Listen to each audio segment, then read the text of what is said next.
Okay, this is Moshe coming to you from Israel in the north, up in the Galilee. You probably heard of that, near the Sea of Galilee. And today's the 13th of February, and it's um, 8:31 in the morning, and it's cold today. I don't get that. Let's take a look at the weather. We had warm weather, now we're getting bad weather again. Oh, not pleasant.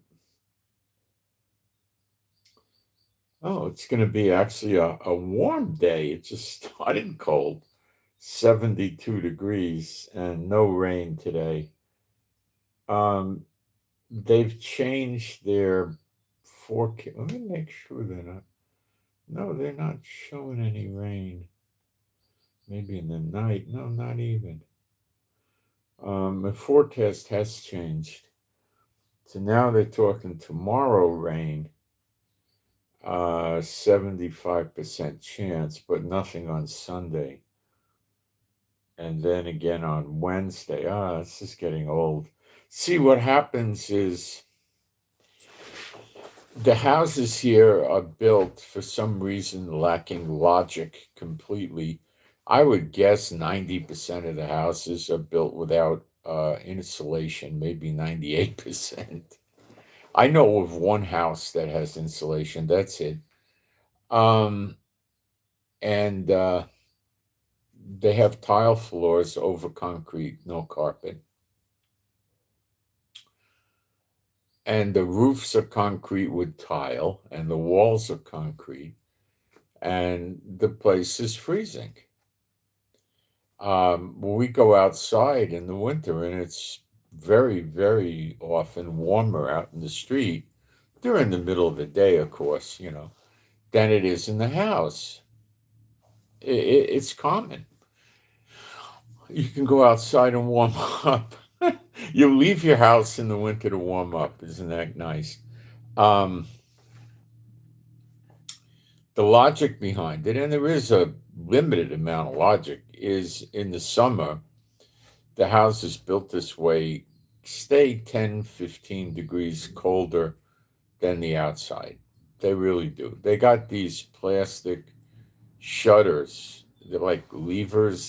There's stacks of them. They're like plastic and they're like this. But then when you tilt them, become like that, and the light doesn't get in. So now you're living in a cave, but the cold doesn't get in either. So the windows are crap. I've never seen or heard of a house here with double or triple pane glass. They were putting double pane glass in America, 50 years ago. They have triple pane also. Now, what's the advantage of that? If you have double pane, you're going to reduce the noise level from outside by probably half, really. If you have triple pane, you're probably going to reduce it by 75 or maybe 80, 90%. I don't know. I've never tested triple pane, but um, from what people tell me, you put triple pane in, you don't hear nothing outside. And that, now you're talking, the glass is probably, instead of being, like a thick piece of paper, it's probably pretty thick. And that, of course, is going to give you insulation. And that insulation is going to let the daylight in, you know. When you open up your windows and the sun hits it, I don't know if you guys know this, but you get a very small amount of UV and other rays of the sun, I guess other um, wavelengths of light don't get in. I don't know all of them, but so if you have your windows closed, you're getting light. You can see pretty good, but some of it you're not getting in. So if you wanted to get the healthy rays of the sun, you'd have to open your window and sit near there. But anyway, so these plastic shutter things they put on are very helpful if you take the trouble to close them. It really retains the heat a lot more than without them, but you don't get the light.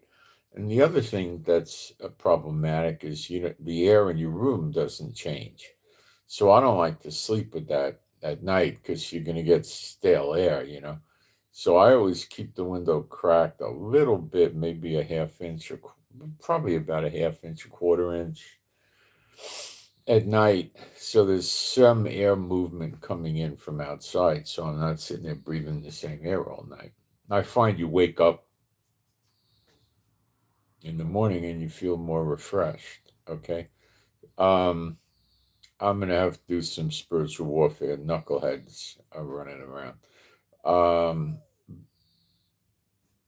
my Heavenly Father, Jehovah, B'Shem Yeshua HaMashiach, I bind all the unclean spirits from being inside any person attempting to do any spiritual warfare during the broadcast, even if they're watching the broadcast or not. Okay, so I bind all these unclean spirits from departing from these people immediately, as well as every person that lives in their house, as every person that lives within a mile of their house, as well as every person that works for the same company or business or employer that they work for. And I further command all you unclean spirits not to appear to these people, guide them, lead them, direct them, help them, assist them, or deceive them, or have anything to do with them, or get people to help them. This is all not allowed for 10 years continuously, beginning now. And and basically that's it, my Heavenly Father, B'Shem Yeshua HaMashiach. And I further would ask you, my Heavenly Father, they're trying to curse us, and it says you will curse those that curse us and bless those that will bless us. And I would ask you to put as severe of a punishment on these people as you would. Okay, I would ask you that they never be able to do this again to anybody. And I would also, if you wish to punish them in a way they don't know you're punishing them, it's perfectly fine with me. And I ask this of you, my Heavenly Father, B'Shem Yeshua HaMashiach. And you can agree with this as well, if you like, okay? If you're a believer, all right? Okay. Sometimes they won't stop, but they'll keep trying, but we stop it this way. Um, sometimes the Lord has to give them, let's call it a maximum demote, to get them to stop. They won't stop until they're unable to do it. All right. So let's go into the live stream. We're going to cover today what's going on with the war, and it is really getting confusing. And I'll give you the breakdown. And I'm not the only one getting confused. Let me tell you that right now. There's a lot of people getting confused. And a lot of people are trying to, look at the flight tracking and other things, which can be helpful, and trying to figure out what's going on. And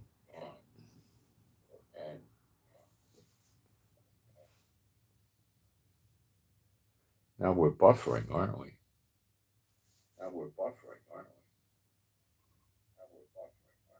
No, it seemed to stop.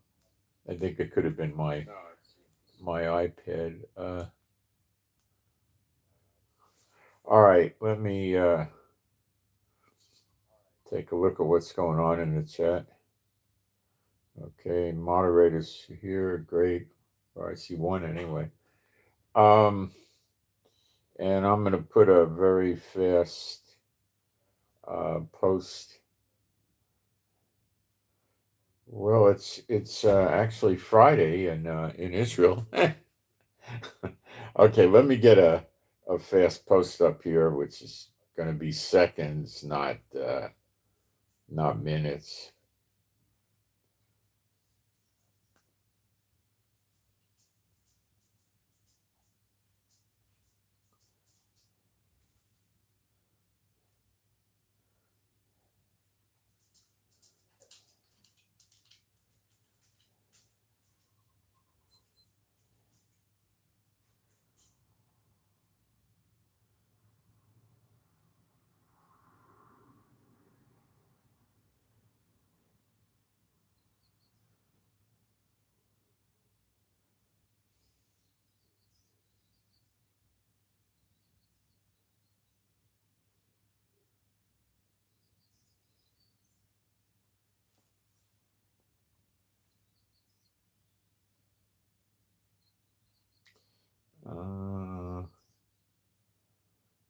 think we're good. Let me see.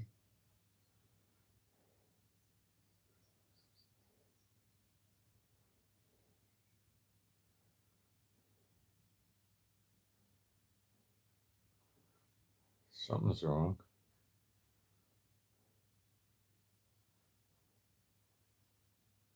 I think it's... I don't know what happened.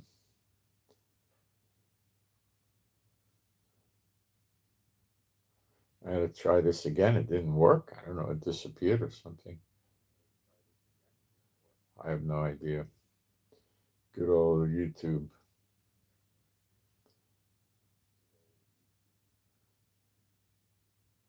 I probably hit the wrong button.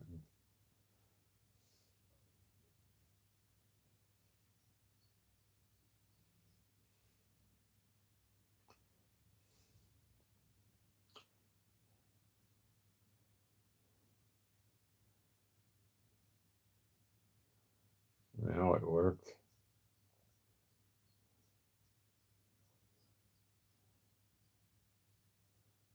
Okay, no typos. And let me pin this up. I think we're good. We are good. All right, I'll shut this. Being a Bible-believing site, Old and New Testament, will do some praise. There is no God like Jehovah. There is no God like Jehovah. There is no God like Jehovah. There is no God like Jehovah. There is no God like Jehovah. There is no God like Jehovah. There is no God like Jehovah. There is no Messiah like Yeshua. There is no Messiah like Yeshua. There is no Messiah like Yeshua. There is no Messiah like Yeshua. There is no Messiah like Yeshua. There is no Messiah like Yeshua. There is no Messiah like Yeshua. Okay.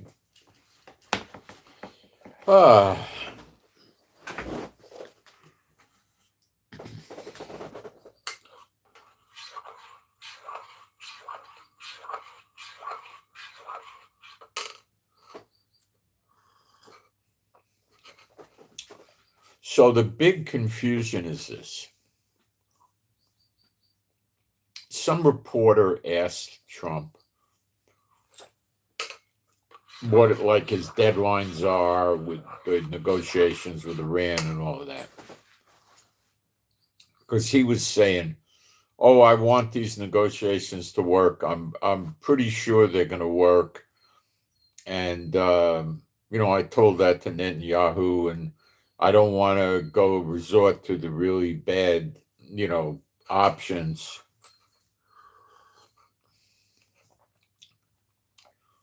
And they asked him about how long, and he said, "Well, negotiations should take a month, something like that."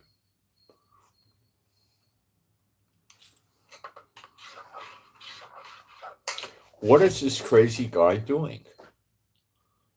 Trump, the crazy guy, what is he doing? Every day I post on my Telegram statements coming from Iran foreign minister, defense minister, generals, members of the parliament, Khomeini himself, the president himself of Iran. And they say that we're not. The latest thing they said is if Trump even talks about the ballistic missiles, they're going to consider that the complete end of the negotiations. Okay?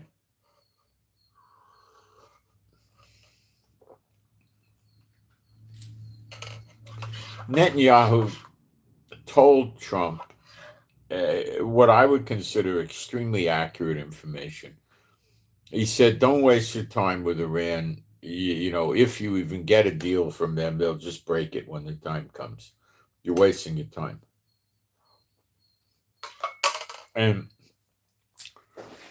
me and anybody else who's lived in the Middle East that's not a Muslim is going to tell you the same thing. Okay? Unless they're completely unaware of current affairs, they're going to say the same thing. Iran's just going to break it when the time comes. That's it. There's no making deals with them.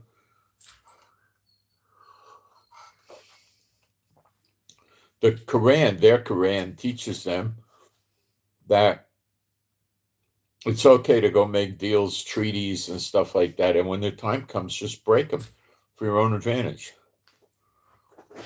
That's like being a dedicated liar. But since Trump is the same way with his lies, he doesn't mind it, I guess.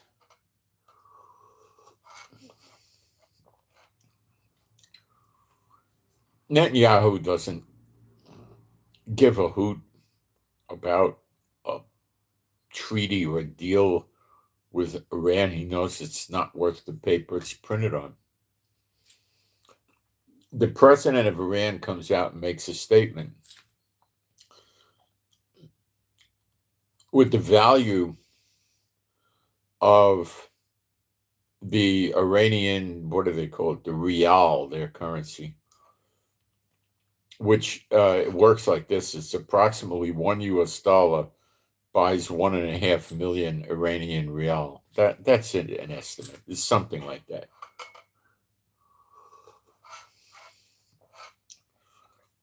So the president of Iran says that with the money deteriorated so bad, my salary is about $1,000 a month. That's the president of the country. Trump's salary is about $40,000 a month.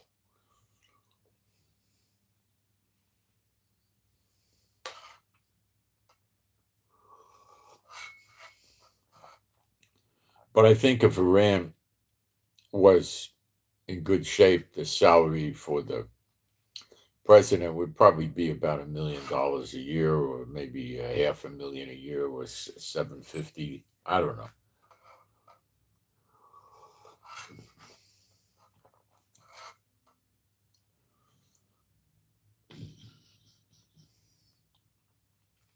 You know, you talk about end times and people acting crazy. The Japanese are starting to act crazy. Have been for a while, actually. They're getting weirder and weirder.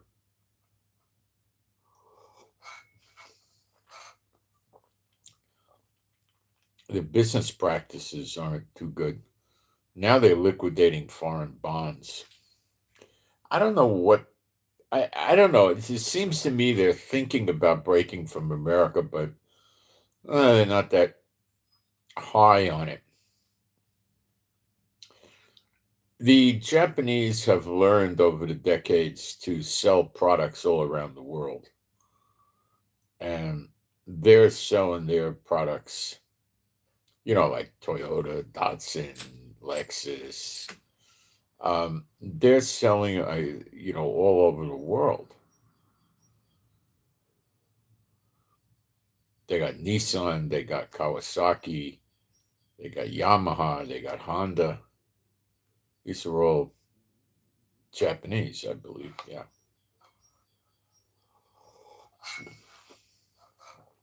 They got pickup trucks. And they sell these in Asia. They sell them in North and South America. They sell them all over. And they got many other product lines too. I just got an email this morning. It looked like it was a streaming service, and it was called Sony, Sonyliv. Now, Sony is a massive company. They do motion pictures and electronics. They're huge,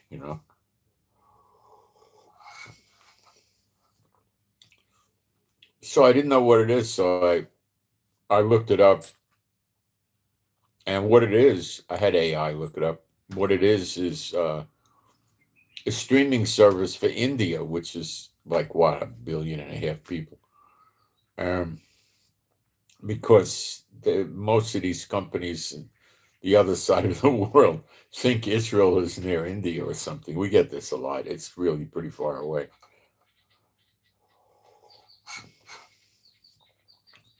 I think America's closer than India, but they do it anyway. Okay. You know, I'm studying AI and I'm looking at it, and it is going to absolutely change the search engines. That's why one of the big reasons Google is putting out their search engine for free, which is a good one. If you want to try fooling around with an AI for free, get Gemini, Gemini, and it's free. They have a paid version too, but I'm not sure you need it.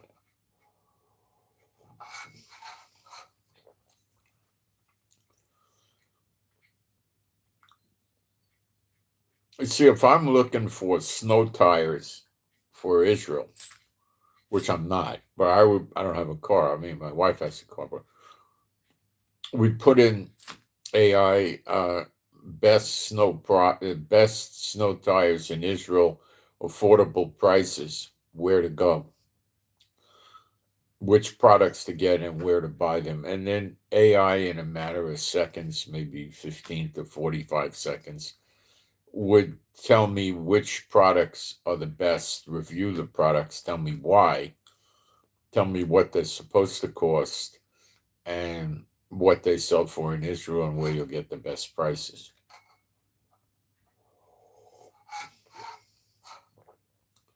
No search engine can do that. Okay.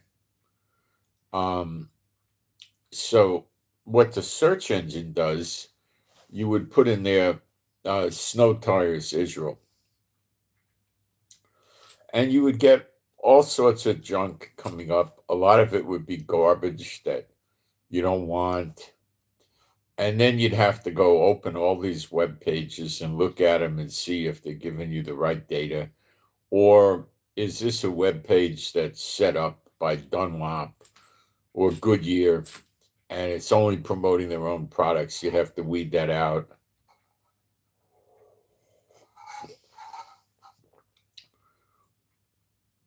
It wouldn't necessarily tell you where to go buy it. It wouldn't tell you what the online price is with the shipping to compare. It wouldn't tell you any of this.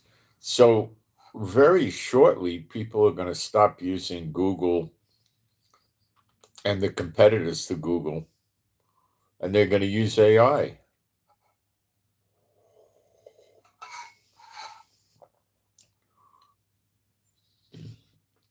What are the implications of this? Well, people are going to stop looking at the search engine. Now, 80% of the people will only go into the search engine the first 2 pages. That's as deep as they dig. Where a good tool, a good AI tool, would go very, very deep. You could probably have it go 100 pages deep if you wanted to. Or if you wanted to get the good deals instead of the big companies, do it the snow tires and say, search Google starting at page 20, you know, stuff like that. So you get rid of all the people that are trying to do search engine positioning or SEO, they call it, and you just get real companies.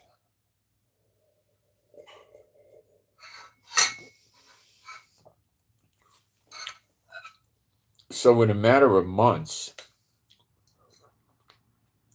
it's probably already started happening. People are going to begin doing way, way, way fewer Google searches. That means the people that are paying, doing the pay-per-click with Google, are going to still get clicks, but less. Okay, so they're not going to get ticked off because they're getting less and paying less. But Google is. They become a monopoly, of course, and they're setting the search engine up. They've done this 28, 30 years ago. They set it up to be a dominant force with Gmail and Google. giving Gmail out for free and all of that stuff. Okay, so what are they into here? Well, they make this search engine optimization in recent years. It's nearly absurd to try to figure out how to do it. I'll ask AI, but I don't know if it'll tell me. But it used to be they went on links, they went on frequency of keywords used, and things like this. And none of these things seem to work anymore. So they're always doing mystery algorithms. One of the big jokes is people would go around trying to find the search engine positioning guy, and the people would tell the uninitiated is, my roommate works for Google. If their roommate worked for Google with the search engines and he ever did a stunt like that, not only would he get fired, not only would he get blacklisted from being able to work with any other big company like Yahoo or Microsoft or any of that, he'd be sued in a multi-million-dollar lawsuit so they can make an example of him and they bust him out. Okay, so the chance of this ever happening is minute, but there's so many people that use that line, and people fall for it. So what I'm telling you is when people want to buy a wedding dress or they want to buy a baseball cap, like this one, I think is one of the ones I bought. They're waterproof, so you can actually wear it in the rain and you don't get that wet. After a while, you get wet, but I want a waterproof baseball cap, right? Instead of going into Google, you put that in and then you say, I want to buy it internationally online with shipping, right? And it tells you where you're going to get the best price, who to buy it from, compares it to buying it in Israel, different places in Israel, talks about the quality of these. What do you want to go to the search engine for? And then start going through page after page after page and starting to find your information. This is the old school that's gone away.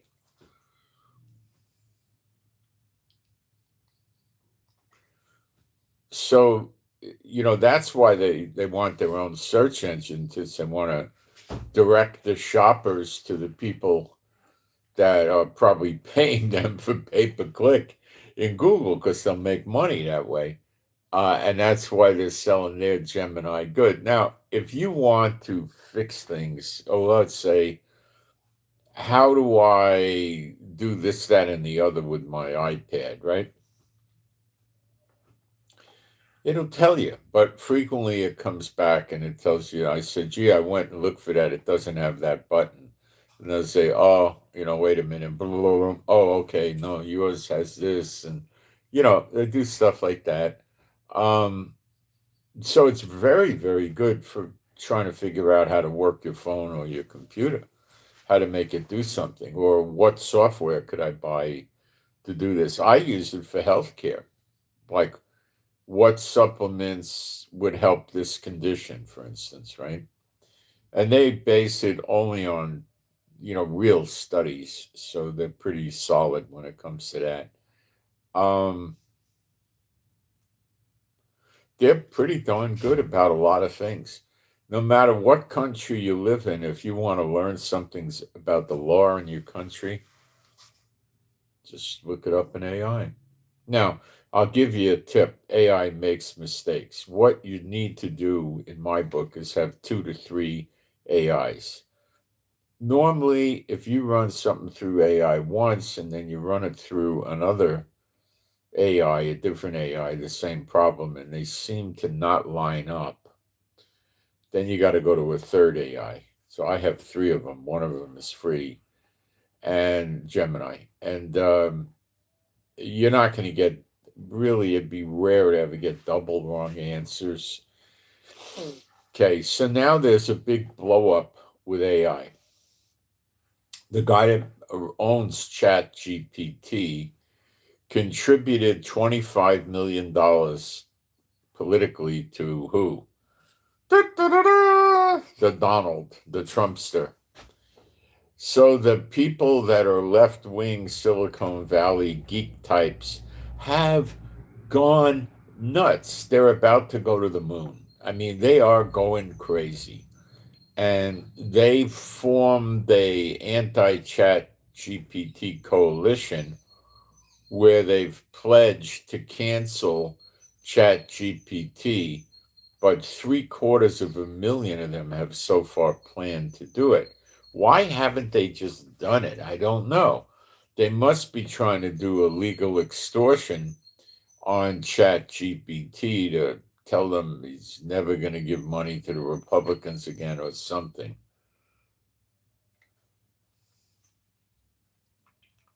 Weird. Now, the big thing about this is using it in war. We covered that yesterday. That's a massive thing. The other thing is these artificial intelligence things, they do what's called coding, which you would probably look at as computer programming or writing software. They call that coding. You could be writing apps, programs, operating systems, or whatever, right? So you could create apps that,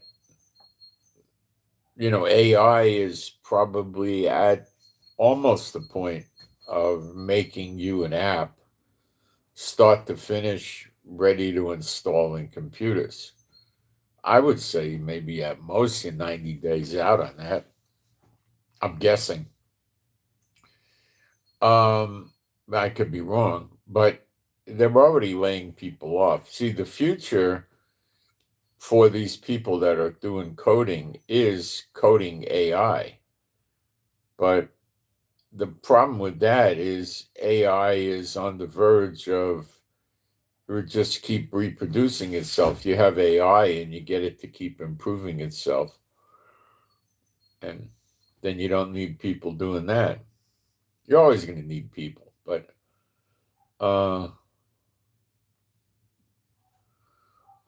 it's getting weird. See, I believe they have things called open source AI. What does that mean? It means that all the code is an open book. So people that work for open source outfits as volunteers read through all the software and look to see if there's any bias in there. Like if people are looking for shoes in the AI, always refer them to New Balance as the best shoe. That's a bias, right? Always take the position of the right wing party or always be left wing, stuff like that. That's a bias, okay? Now, it's pretty interesting.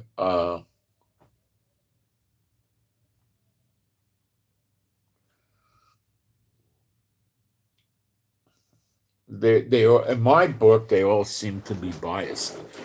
You can get what's called a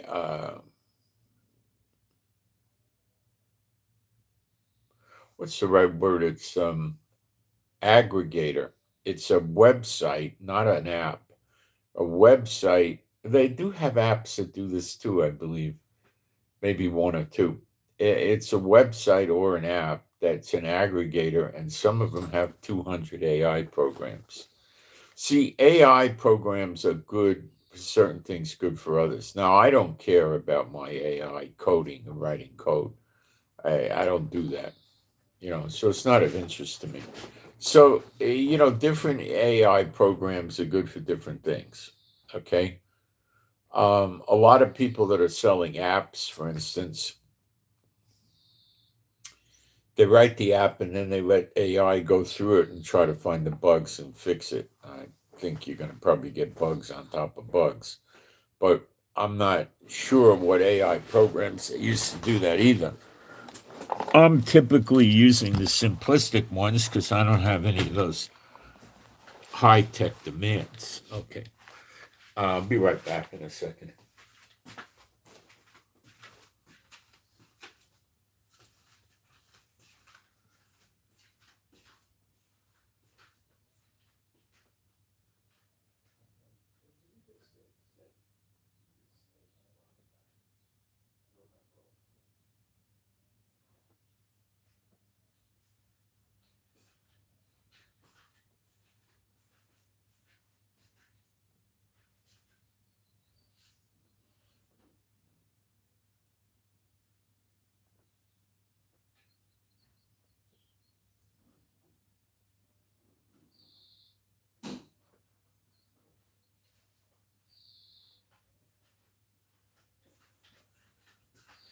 The big thing with AI and the big money with AI is definitely coding, but it's also war.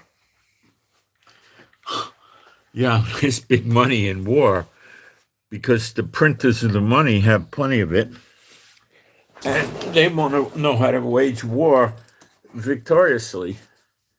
And AI is being used for that intensively right now, and it's been highly developed. So is Trump going to back out on the war with Iran like he did previously?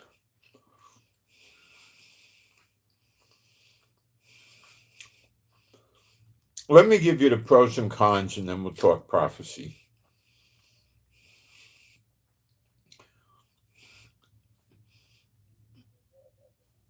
Trump did it before, and he might do it again.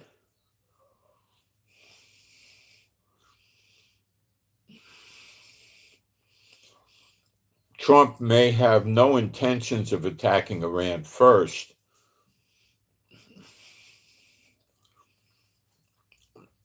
For that, he uses his pit bull, Netanyahu.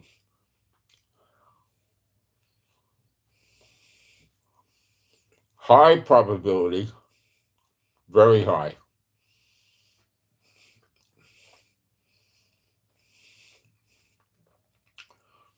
He uses Ukraine to hit Russia, so does NATO. And he uses Israel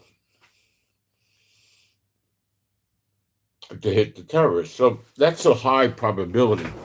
And unfortunately, Netanyahu is dumb enough and evil enough to do it for Trump.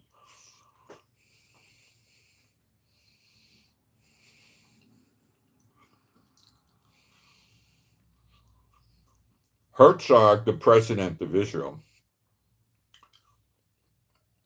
Netanyahu is the prime minister. The drop down to president is like, woo, big drop.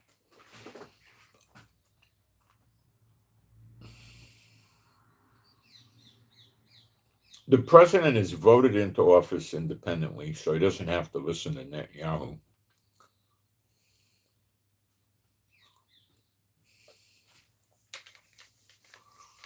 And Trump asked the president, whose name is Herzog, who, believe me, is no great shakes,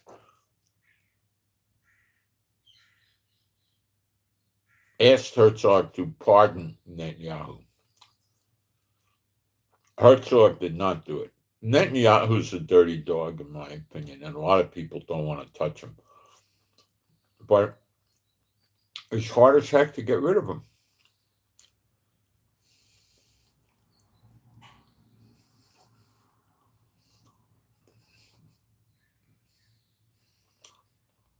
I refer to him as the curse on Israel.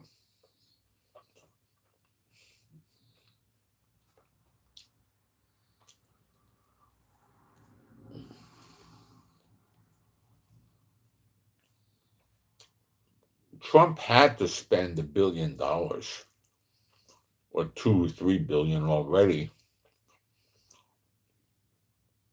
moving all the assets into position here.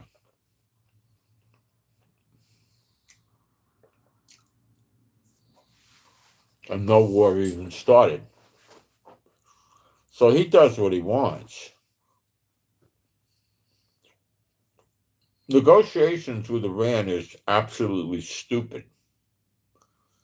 Okay? And Iran probably sees negotiations with America as stupid also.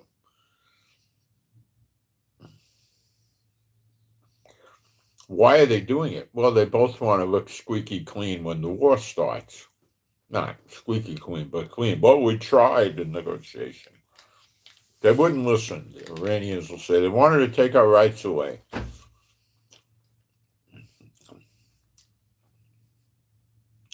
Nobody put Trump in charge of us. He's picking on us and blah, blah, blah. You know, and then Trump's point of view, they're terrorists. They want to wreck the Middle East. You know, all this stuff. So,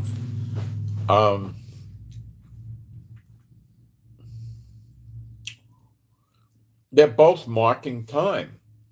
But the dangerous thing with Netanyahu, and he is with Trump, and he is dangerous, is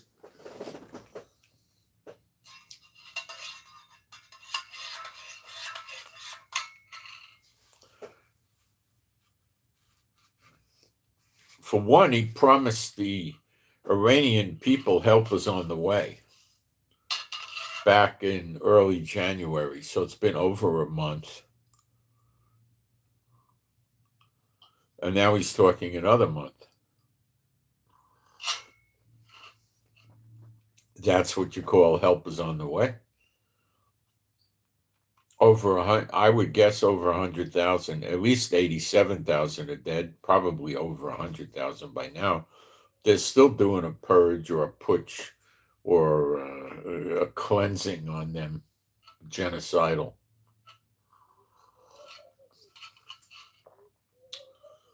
The criteria is not physiological, it's political for the genocide.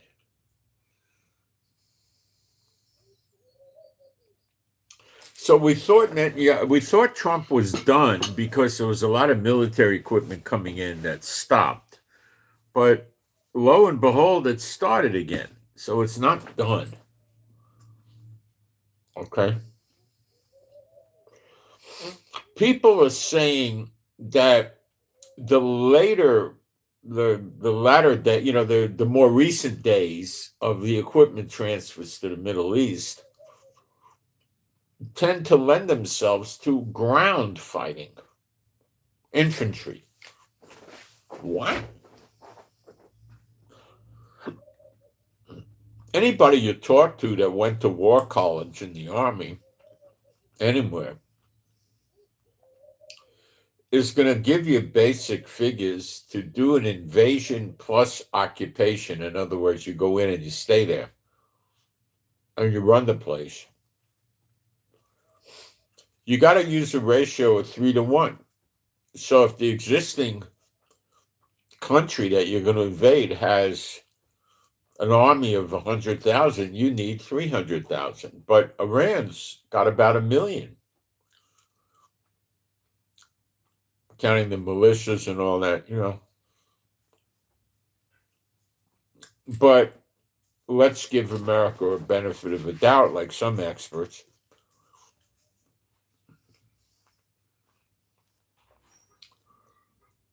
And they're saying 300,000 to 750,000. Hey, mommy, come. Mommy, come. Mommy, come here.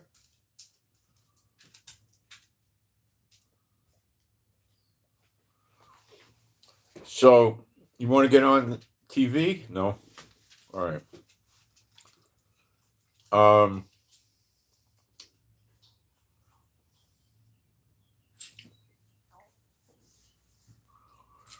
Those numbers would work. Remember, they go up to 750,000. That would work if America bombed Iran for a few weeks. Whatever was left of their military would be disjointed, busted up. Supplies would be gone. Paychecks wouldn't be happening. Food would be a problem. Replacing uniforms a problem, transport's a problem, and all kinds of problems. Then you could do it. You could do it.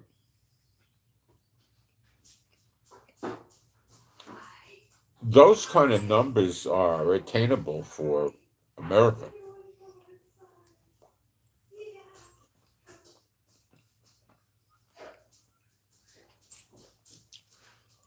They're bringing tanks, personnel carriers, soldiers themselves, um, ground stuff.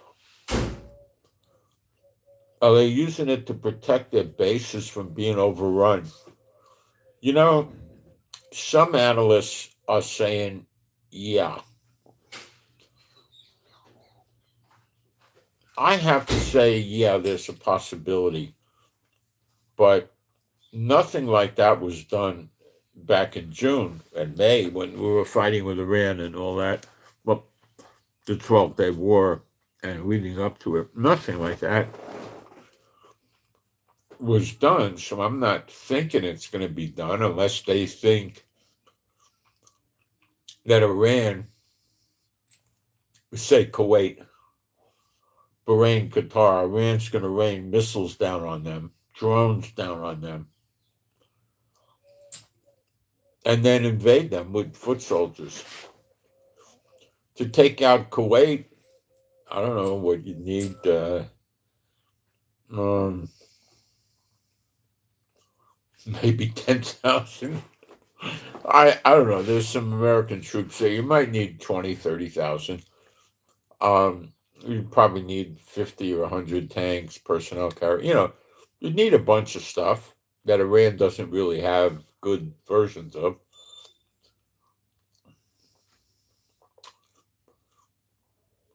And if you started expanding it to occupying Bahrain and Qatar, but maybe their soldiers have no interest in occupying. This is different. They just want to go in, create destruction, and leave. Now, if the American bases in Kuwait are bombed enough, I would think, and the Kuwait bases, I think 5, 6, 7, 8, 9,000, something like that would do it. Then if they busted up Qatar, they could do Qatar and Bahrain. And then the UAE. Some of these countries they might want to occupy and keep. I don't know.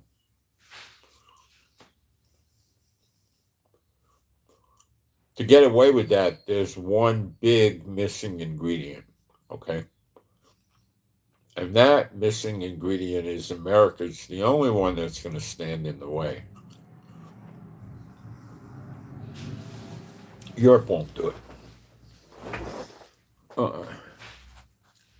The UK not really able to do it because they need to keep a pretty strong military presence on the home front. They don't have the troops to do it. If NATO puts their heads together and they do it as a group, it's a collective, they can do it. But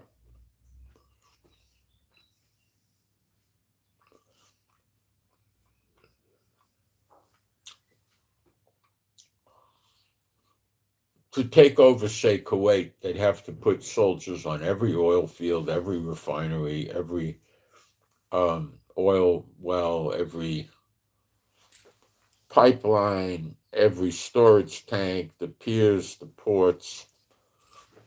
They'd have to be in the capital city, whatever the heck that is, in Kuwait City or something. Who knows? And they'd have to be there, and they'd have to put tanks in front of the palace where whoever runs the country works out of and stuff like that, right? They'd need troops in the streets. They'd need them in the banks, and all kinds of problems.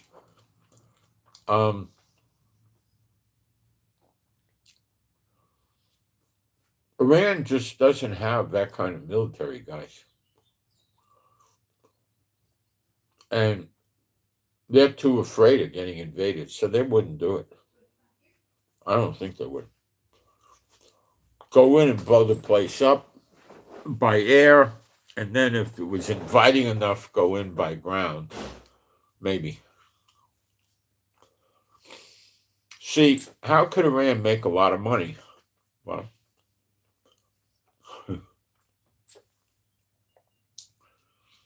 blow up the oil wells and refineries and the storage tanks and the piers and the ports for Bahrain, Qatar,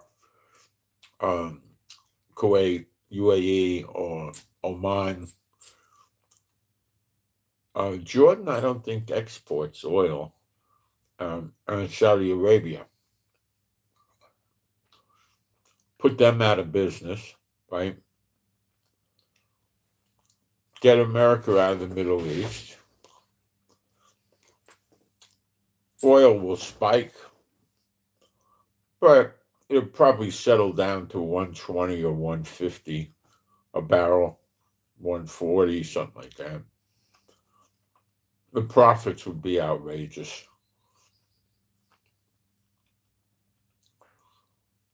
Iran would clean up.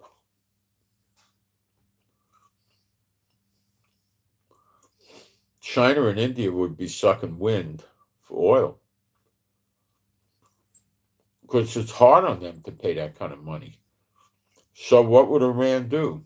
They'd tell China, "Oh, we love you, you're our brothers. We love eating chow mein and egg foo young. And we want to give you a good deal on the oil. It's selling for 140. You have it for $90 a barrel. But I want those fifth generation jets. I want submarines. I want destroyers. I want missiles." You got the idea?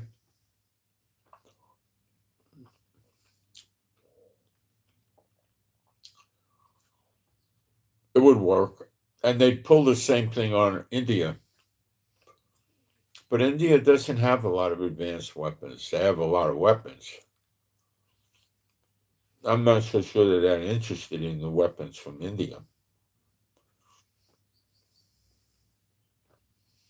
China, yeah.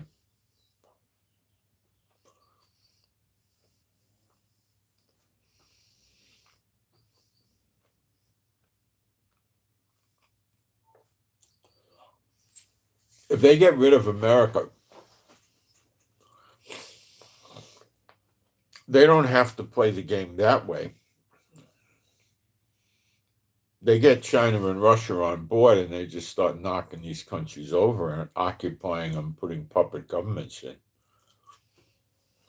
Basically, Ayatollah Shmukhmani runs, 5 or so Arab countries that are oil producers. And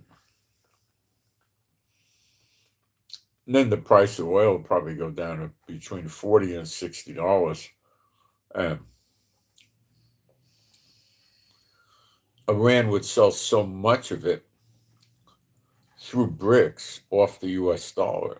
If the US dollar was still around, it would fall apart or severely devalue. Probably more severely devalued. So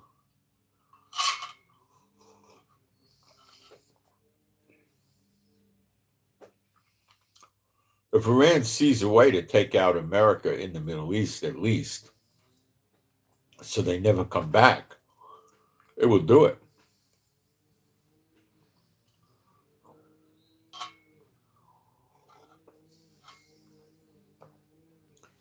What do I mean? Afghanistan convinced America to leave and not come back. That type of thing. Vietnam convinced America to leave and not come back. Twice it happened. So if they could drive America out of the Middle East permanently, they'll dominate it. And then they'll really surround Israel. And it won't work. God will always defend Israel.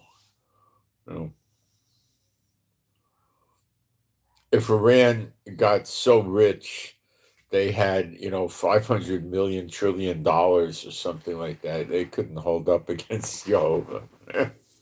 No matter what they had, they'd never hold up. But they don't believe that. Uh,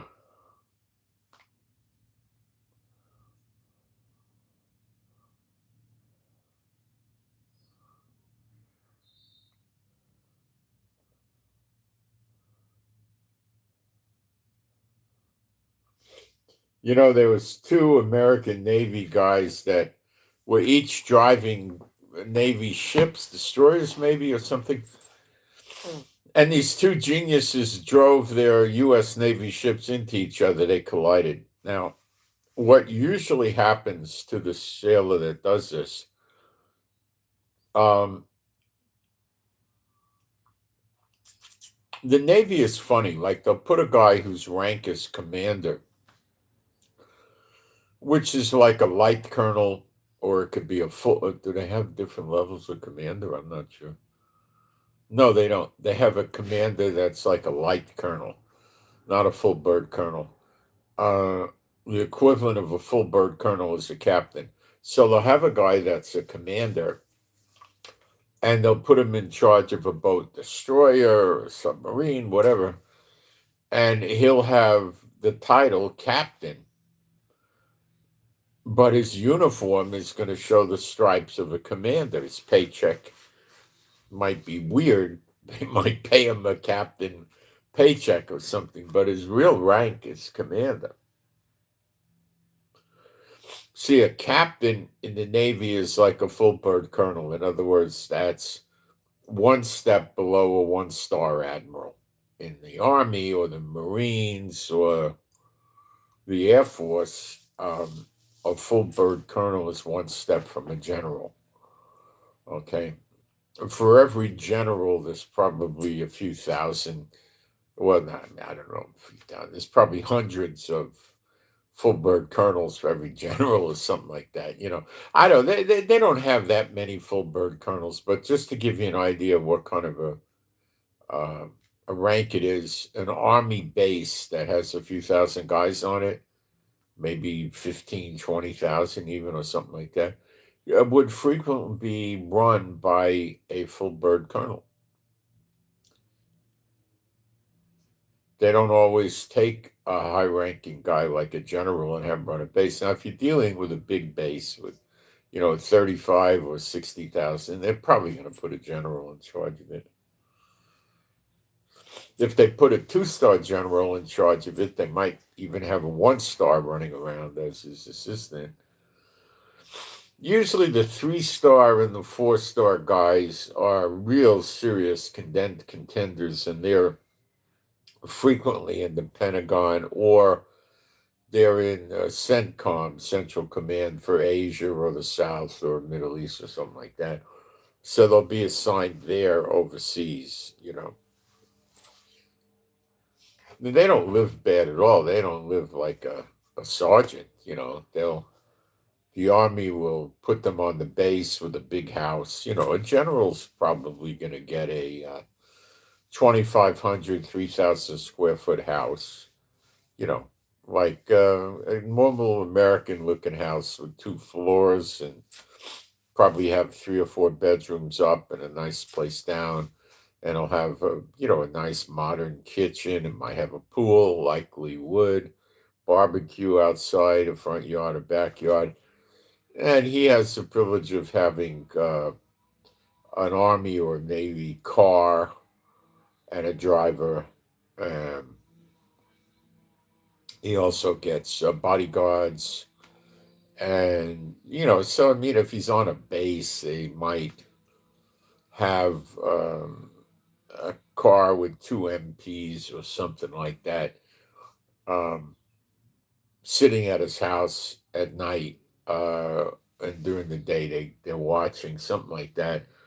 If it's in a high risk area, they'd probably post a few guys around the house so you can't get to the house without them seeing. And then they'd probably have somebody watching with cameras, perhaps in a van, right outside the house and open, everybody sees it, running, 12 or 20 cameras watching.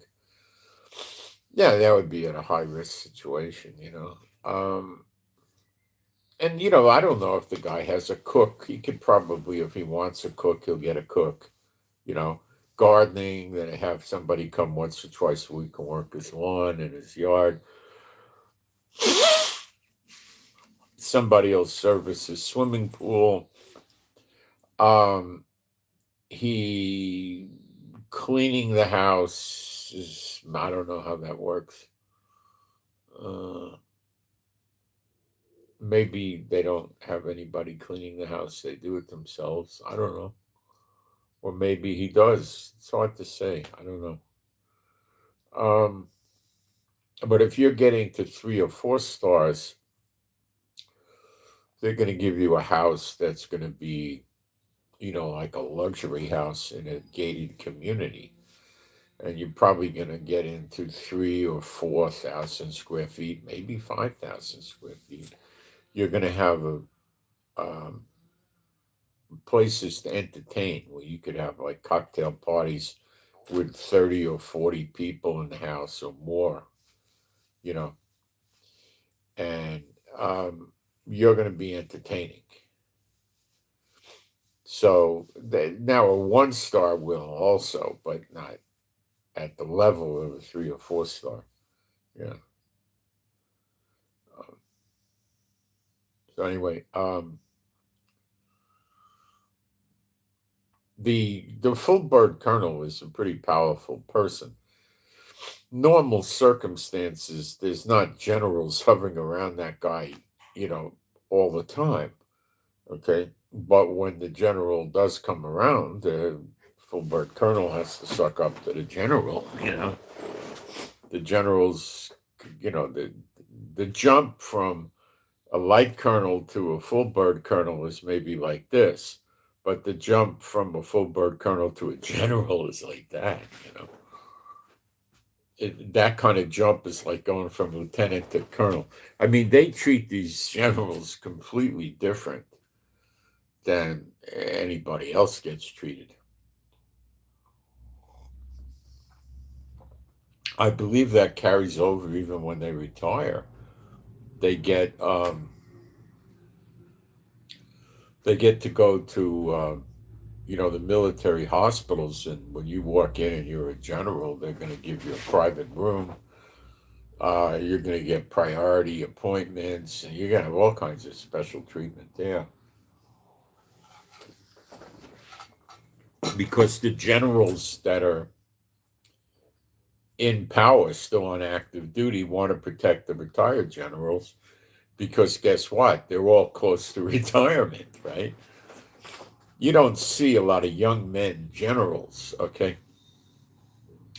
You might see somebody that's, 40, 38, 40, make 1 star, But a 3 or 4 star guy is more than likely going to be 50 something, maybe 60.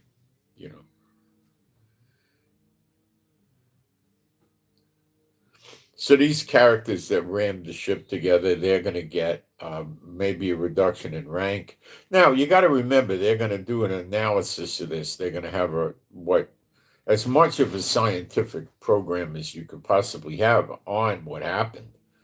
And it's possible one jerk drove the ship into the other, and the other was trying to get out of the idiot's way and screaming at him on the radio, and he couldn't get out of the way in time because the other one was that bad, and then nothing will happen to him.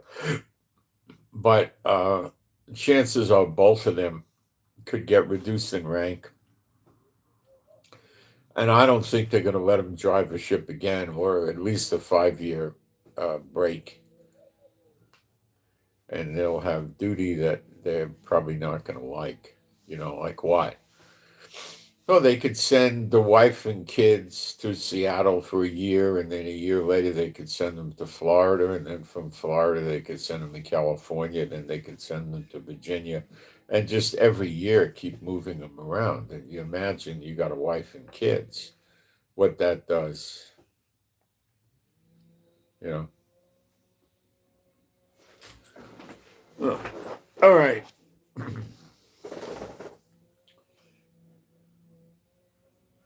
Japanese have a very unique way of getting rid of people. They don't like to fire people. Why? People in Japan go to work for a company and they're there for life. Okay? They're going to give their all to that company. Okay? And they don't want to have another job. They want to stay there. They don't want to work there for 11 years and then get a good high skill set and quit and go to work for another company. And the other company doesn't want to hire a person like that because they're not loyal. They don't have honor. Okay? They're not respecting their ancestors, I suppose. So their dead ancestors, as if their dead ancestors care. They're sitting there in the pit with heat, no water, and they're gonna sit there and reflect that how they treated some company. But anyway, they so when the guy's not doing his job, they don't like to throw him out in the street because they don't like to do that because these people came and tried to do their whole life. So it worked for them. What they do is they just put him in a desk by a window and they don't give him any work. He gets all his benefits, he gets all his pay, and he goes to work every day and just sits there and there's nothing for him to do. He can't walk around and talk to the other people. Then he's interfering with their work. So he just sits there all day. He can't sleep. So their hope is eventually he quits. I guess the guy's hope would be that eventually they consider him punished and let up on it. They might, I don't know. Japanese are getting crazier and crazier, though. The end times is getting on them. If you go back to the 80s, they were acting smart. They were expanding businesses around the world and they were making good products. And now they're not making such good products and they're making stupid decisions and they're not real bright and they still have a very high standard of living. Some woman gets out of high school or whatever and she goes and she'll get a job at FedEx or a FedEx type company, a Japanese company that does what FedEx does. And she'll dedicate herself to that company, jump in whole hog. That's what she does. And she's going to do that for 30 years or however long she's going to work, 40 years. If she gets the job at 20, she'll put 40, 45 years in it. And she will work for that company, complete dedication. And she'll be very careful about how she does everything. She'll think it through. She'll plan. She'll always obey her superiors. She'll be on time unless some catastrophic event happened. And, she work overtime, come in on the weekend. Oh, how you fall? They do that. And, I was talking to another subscriber while emailing, and I in some videos I was making fun of, you go to the martial arts schools, the karate, the judo, aikido, what are the other ones? It's the bulk of them, I guess, is that way. The Japanese ones, and what they do is you sit in the karate studio, the dojo they call it, and you have a changing room. You leave your stuff in the changing room, and now I guess some of them have lockers too. Not the one I went to. I was a kid when I was doing that, so what did I have in my wallet? $6, $3. I didn't care. I had so I'd take my stuff off and go put the gi on and go out and get in position. I think I don't know. Sometimes the colored belts would be in front of the white belts, and I don't know, whatever.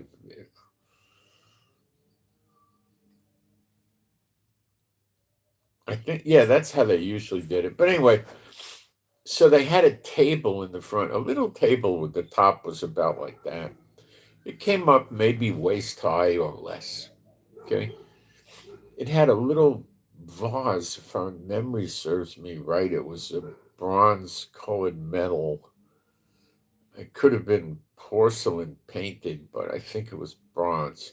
And it had some little kind of flowers in it. And then they had a picture of the guy who invented the system. This I'm talking about with Shoto Khan, that he invented the system. He was a guy that was about,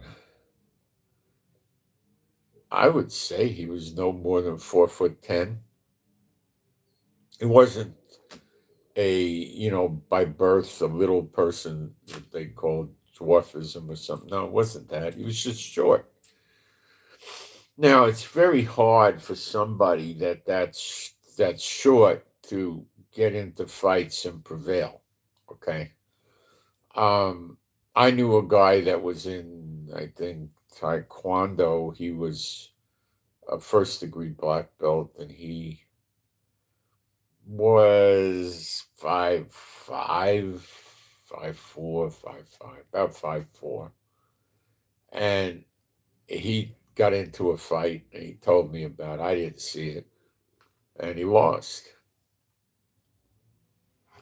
See, there's a lot to be said for the size of a person in a fight. It really is. Okay.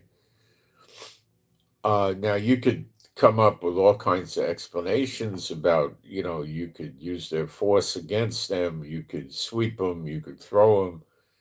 Yeah, you can do all of those things. But the other side of the coin, you get a guy that's 120 pounds and he's 5'4", 5'5", and you get a guy that's 6'2", he's 190. He sits there on the bench and he presses 230 with reps, goes 12 times. He's not a heavily skilled fighter. Maybe he's experienced from street fights, and that's valuable if he has enough. You get these guys in the ghetto and in the prisons and stuff like that, and they have 15 fights a year, every year of their life. They'll have a fight once a month or more. They learn how to fight. Yeah, they learn how to fight, and some of their fighting skills are fairly useful. They know when the other person's not going to start hitting and when the other person is, and they can tell a lot of stuff. After 40, 50 fights, there's some people that have a fight every week. Really, every week they'll have a fight. Do they grow up with a lot of health problems? Oh yeah, I would say so. You know, but um, you know, they get good. So it doesn't always work. That you're gonna. You got to understand somebody that's small against somebody 6'2".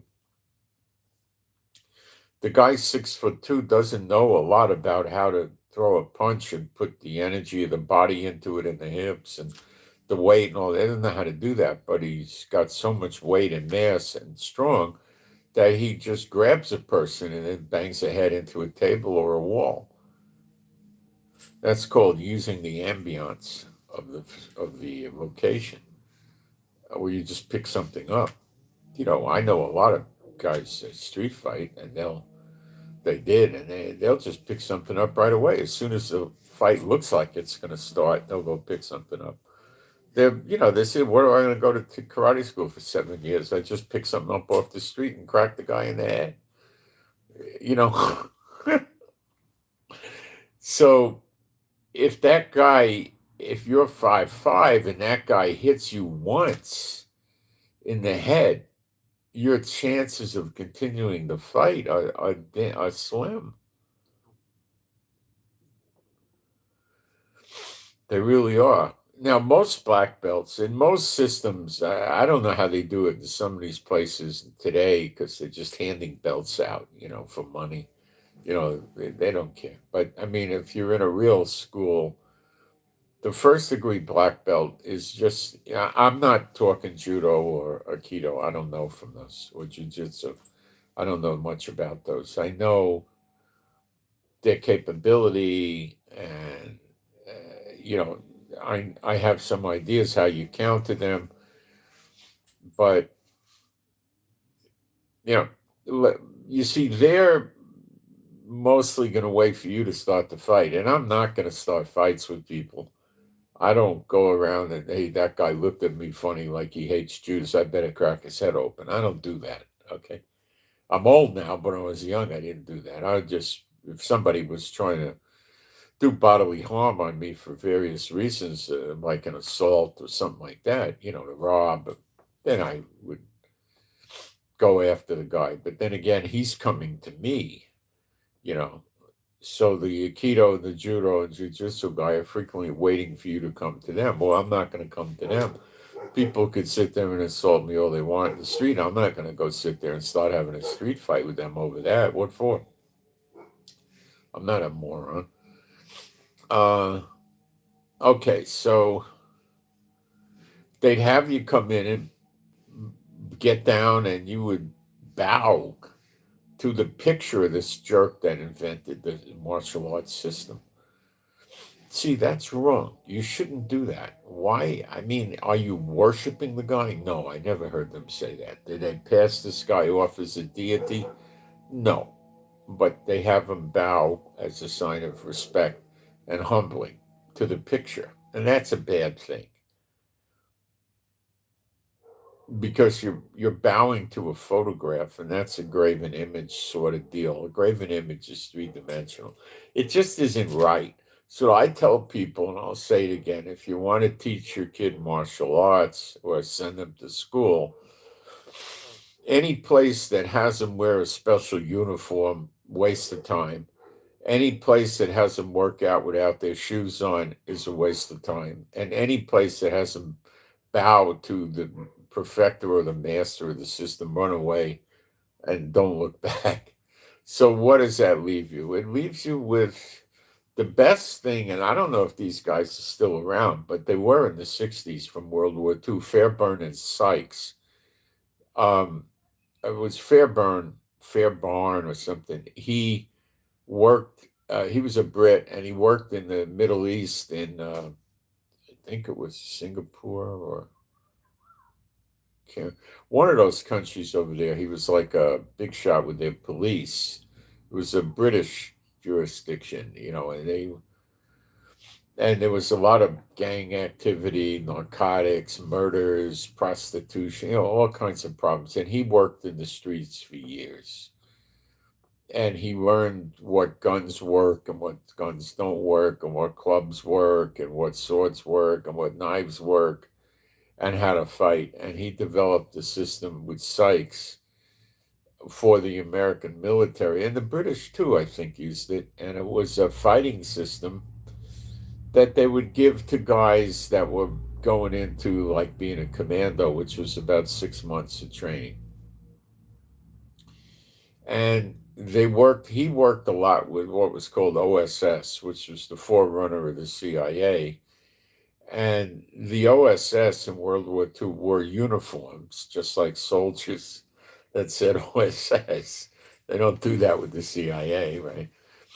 And they had guns and everything else. And Sykes and Fairburn were not teaching them conventional rifle. Maybe they did. I don't think so. They weren't teaching them basic marksmanship. They taught them pistol. And it was a 45 revolver that they were using. It might have been a 58 at times. It was probably a 45. And that was a great round. Big, heavy, slow-moving bullet. And Fairburn built a playhouse, what they call it sometimes. It was a dark building with a series of rooms, and you would go in and you would be getting surprised, and you had to react, like draw your pistol and shoot, or it would be sometimes something that looked like an enemy, and it was a child or a kid, or an old person or a woman, not an enemy, and they wanted to train you not to kill the wrong people. Or you'd go in and then it would be like a Nazi soldier with a bayonet on the guy's throat and holding him and hiding behind him and all that, you know. So the fun house is the more popular word for that. So um, they trained them in that, which was very advanced for the early 40s. And Sykes invented a knife. It was, oh, there's so many versions. It was basically a metal handle. It had a blade of about, I think it was about 7 inches, 6 or 7 inches. It was double edged with a bevel, and it came to a point. It was a dagger. It was a thin blade in width and thickness, but strong enough that it wouldn't break. And it had a metal handle with a hand guard so your hand wouldn't slide onto the blade and get cut. And this was used to kill sentries or soldiers that they wanted to get a drop on. They would, you know, use it strategically, like in the kidney, or they would go in at the back of the head up into the brain. I don't want to get too graphic. They go to the carotid artery, you know. If you're going to get into knife fighting, not that experienced, you're going to learn that taking a small knife, you're not going to learn this unless you got a really good teacher that knows it. And they do exist, but they don't like to teach it because they just don't like it. They don't like educating you that way.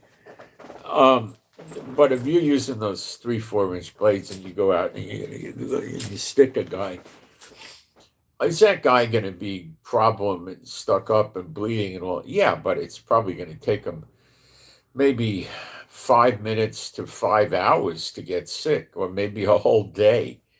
Okay, it's going to vary. What did you hit? How deep it was? You know.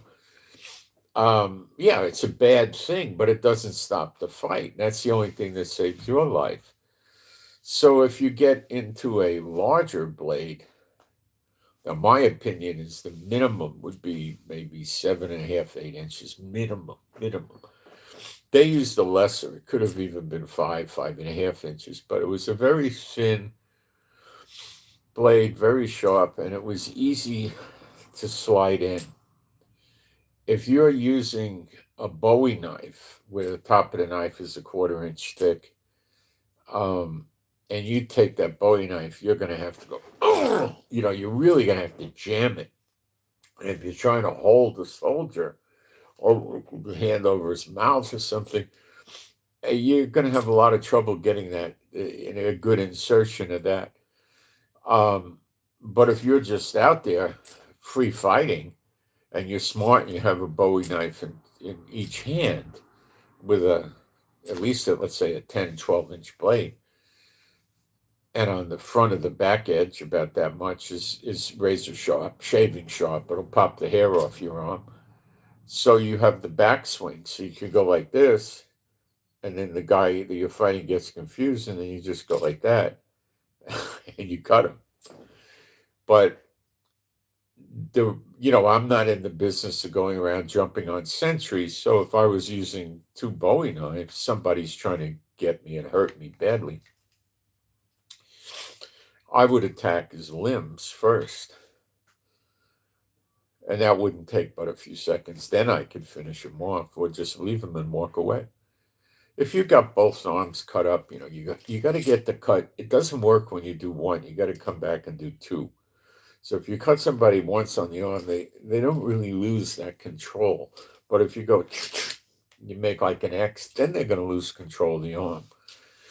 And if you got the guy's arms aren't working, you don't have to kill him. You can just walk away. What's he going to do? Or if he starts trying to do something, you can turn around and slash him in the thigh or something. But you can just walk away, you know. Now you don't have to worry about grand jury indictments and lawyers, and you didn't kill him, so the legal problems are going to be minimal, you know. So the these Fairbairn and Sanks created a system that was fantastic. And they created a 6-month course, and these guys were fighting against the Japanese with all their 25 years of judo and jujitsu and stuff like that. And they were doing very well against these guys. Why? Well, they were doing obstacle courses, pull up, push ups, chin ups, and they liked big people. They didn't, OSS, they didn't always use big people because it would create a profile. But like other heavy combat forces, Mackenzie's Raiders back then and stuff like that, they would get guys that were 6 foot, 6'2", 3, 4, whatever, and they just come over to the enemy.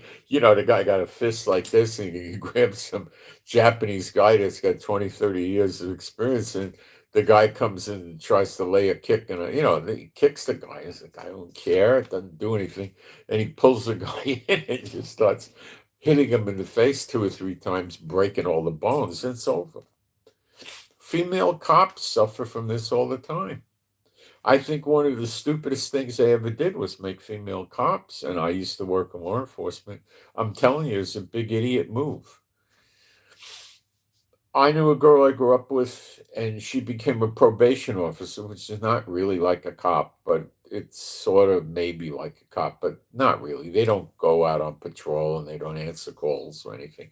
So she was doing her work with a probationer in New York, and he was in her office, and he thought that he wanted to have a good time. So right in her office, he raped her. So he had to beat her pretty good, so she wasn't too conscious. Then he raped her right in the office. Did he get caught and go to jail? Oh, sure he did.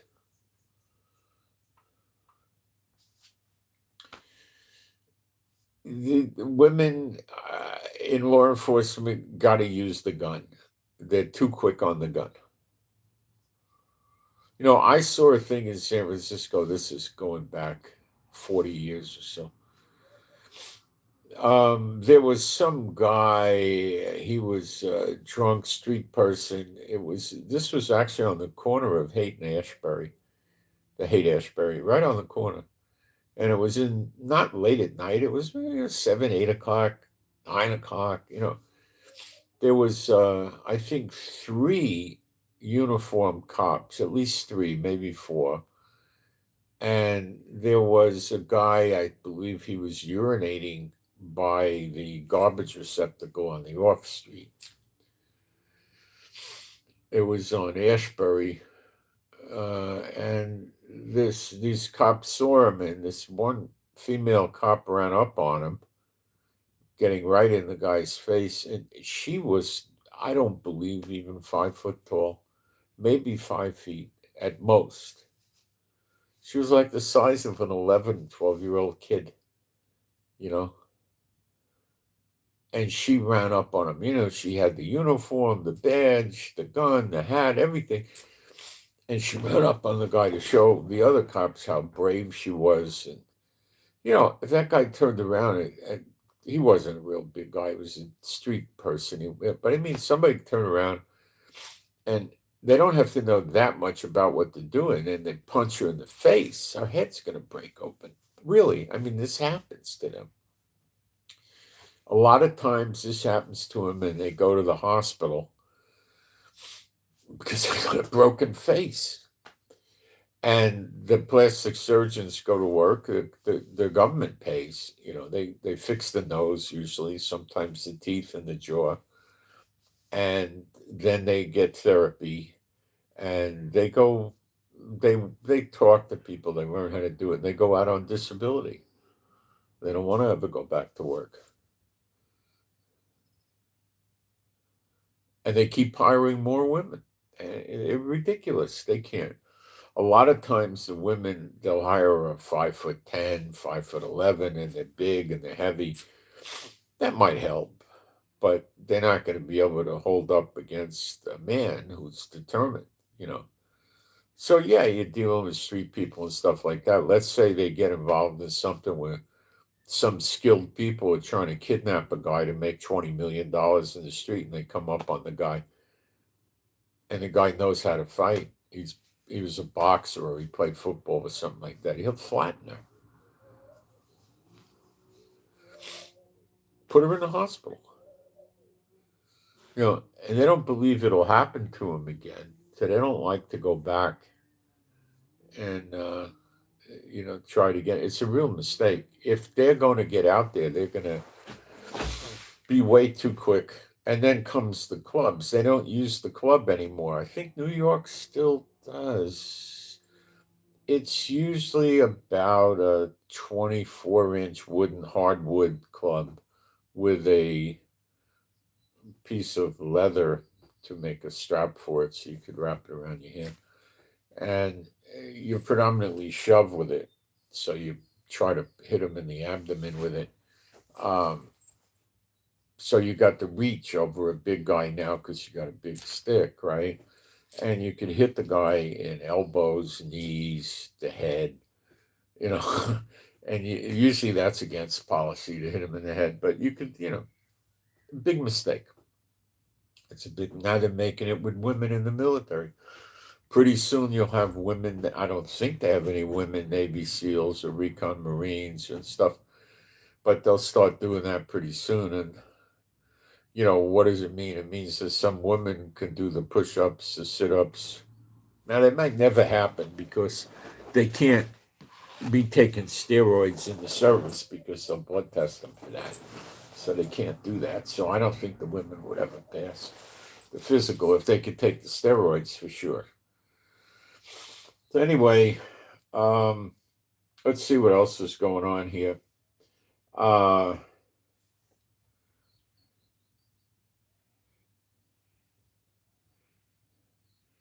We got a prayer request. I'll pray it, and then you guys can agree with me.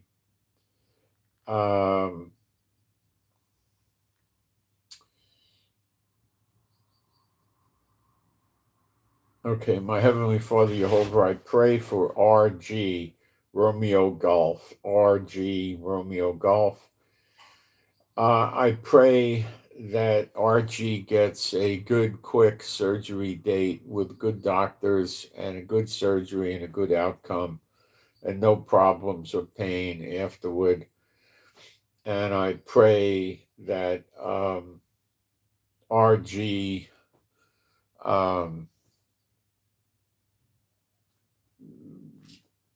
reduces the complaining. And I submit this to you, my Heavenly Father, B'Shem Yeshua HaMashiach, and you can agree with that. If you're a believer, I appreciate it if you would. The less complaining was the prayer request sent to me. It wasn't my idea, so I did it. Okay. Mexico Senate approved U.S. Navy SEALs to come into Mexico. Now, there's people writing bad news stories about this. The Mexican government approved, I think it was 19 Navy SEALs to come into Mexico and train their security forces. Whenever foreign troops come into Mexico, they have to get a permission of the government. So these Navy SEALs are only going into Mexico to train the Mexican security forces. It's probably about the drug cartels. A lot of the drug cartels hire retired or not necessarily retired people that were in special forces for a year, and they probably give them now about $400,000 or $500,000 a year. They don't usually go out with the cartel and run, criminals typically don't run crimes. Typically what they do is train the cartel people how to do an ambush, how to do a counter ambush, how to bodyguard, what to look for, things like that, how to shoot, and they train them. How do you deal with firefights? How do you deal with cover? What blah blah blah, and they're usually trainers. Now, if there's a very big job that needs to get done, they will very rarely, but it does happen, go out and run the coordination for this big job they're on. Okay, coordinated. So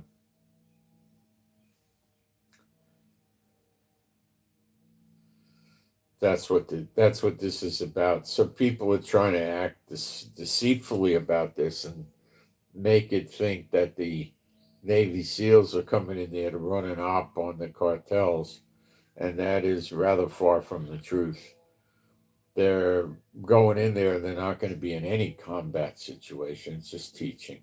So they're teaching the security forces about special forces tactics because the cartels learn that. So they're teaching them what these tactics are. This is what I'm assuming is going on, so the security forces can deal with them better. That's what I think it is. If you're a Navy SEAL, you pretty much know what the other special forces around the world are doing. If you've been in 6 or 8 years, you know.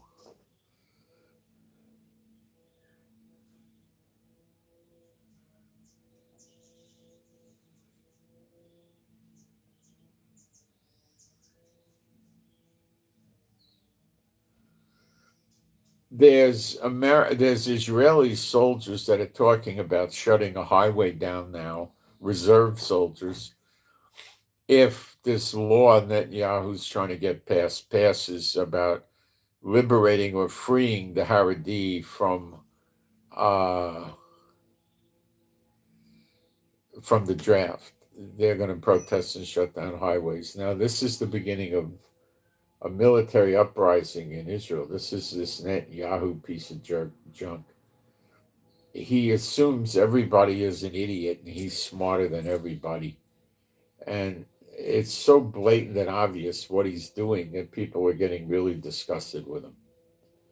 Now, sadly, a lot of people are still dumb and buy his BS.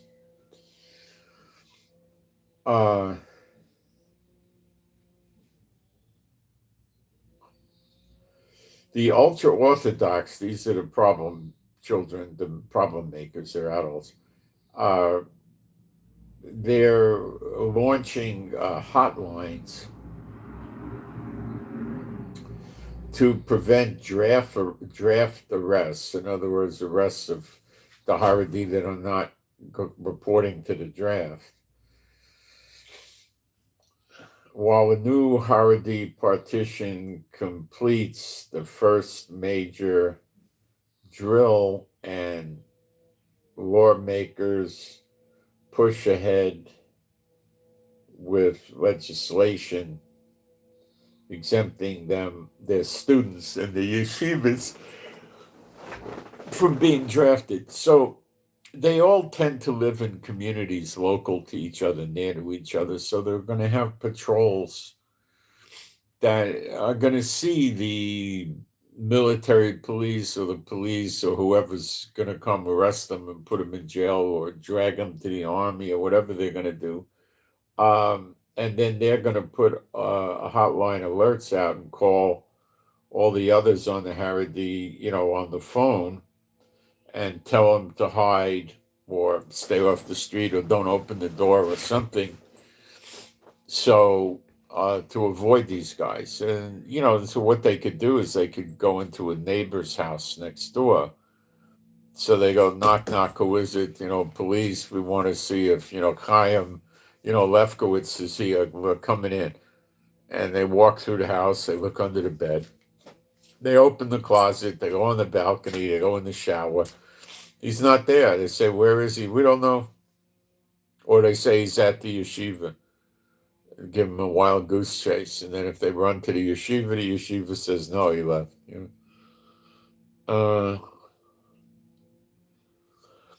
So they're just basically going to do a raid and they're going to hit several houses at the same time, I would guess. So all he has to do is hide in the house next door or 2 or 3 houses away. They can't go into those houses.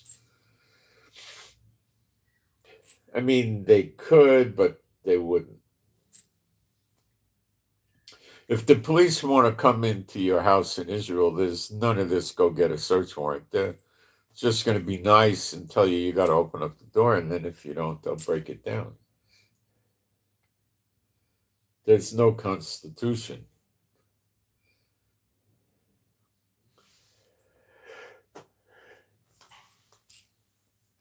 A French intelligence gathering aircraft of the type B-350 ASLR, is collecting intelligence in the area of Israel and Jordan, the border, uh, Judea and Samaria, the West Bank area, and in the southern Syria region. So France is probably turning this information over to the enemies of Israel. Might be trying to pick up information on the basis that America has in Jordan. I don't know. Pretty nasty, though.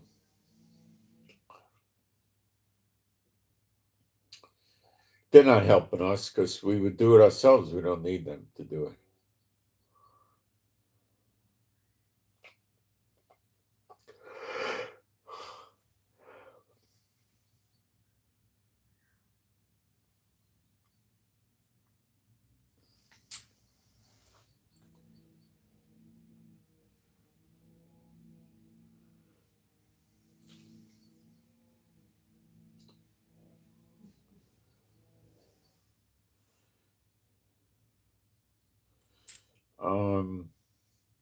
Yemen has renewed testing of missiles with cluster warheads. So they have the missile reaches its approximate targeted altitude. It spits out 8 pods or groupings of missiles that each have about 6 or 8 missile explosives in it, and then they break out again.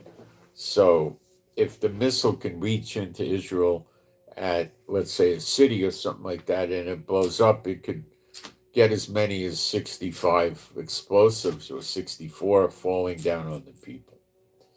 Small explosives, of course.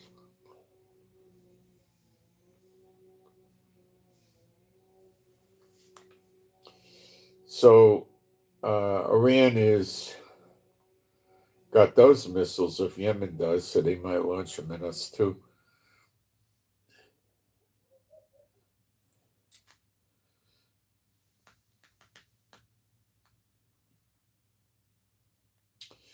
So they've been testing for 2 months missiles with cluster warheads, the Houthis in Yemen.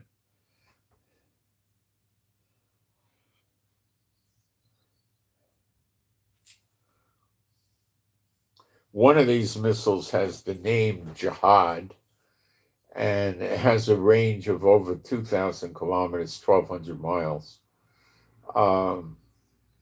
And Iran has missiles that were going 1,200 miles in June in the war.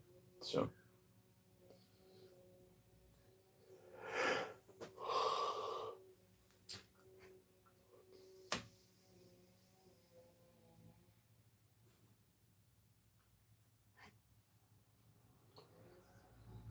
this is coming from the Iranian NSC, whatever that stands for, Chief Ali Larijani. Sounds Italian, but okay. We have not sent any written message to the Americans, and there is no date for the next round of explosions.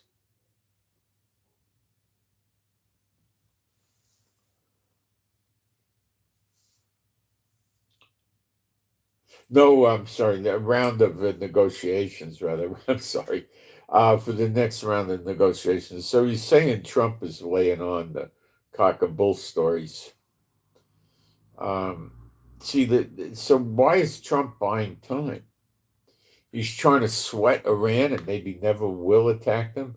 He might be thinking if I spend 2 or 3 billion mobilizing all of this equipment, uh, it's still better than spending $30 billion, dropping all these expensive bombs. I don't know. I don't know.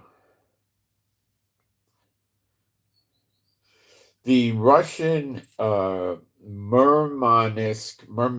system was acquired after the 12-Day War and integrated into Iran's air defense network. The Murmansk is a long-range electronic warfare system that can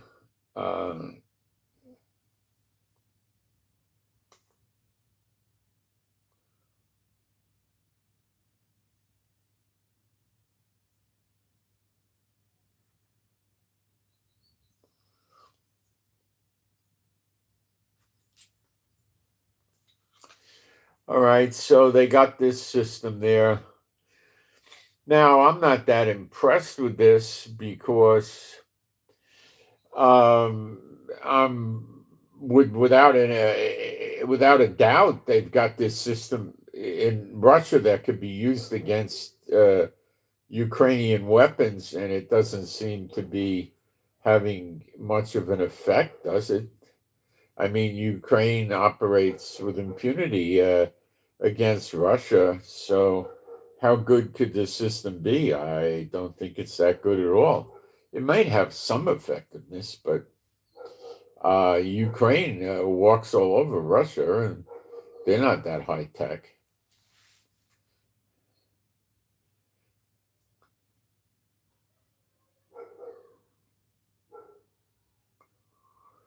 Trump, we will need to make a deal with Iran or something.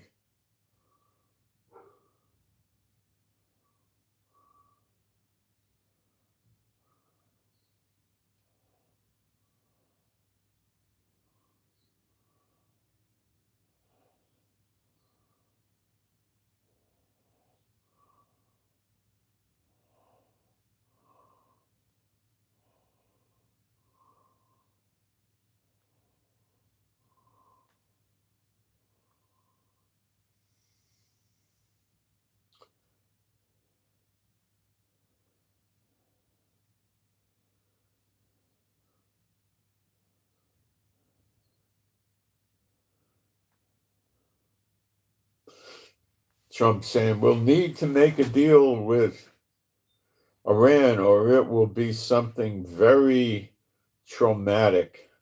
I don't want that to happen. We need to reach a deal in the next month. They need to agree very quickly. Now, does that mean during the month of March? So it could go another 6 weeks? I don't know. I don't know. Is Trump never going to do this? I think he's going to have Israel do it. And I think all the weapons he brought in here are to protect his bases and the other Arab countries with the oil. That's what I think he's doing.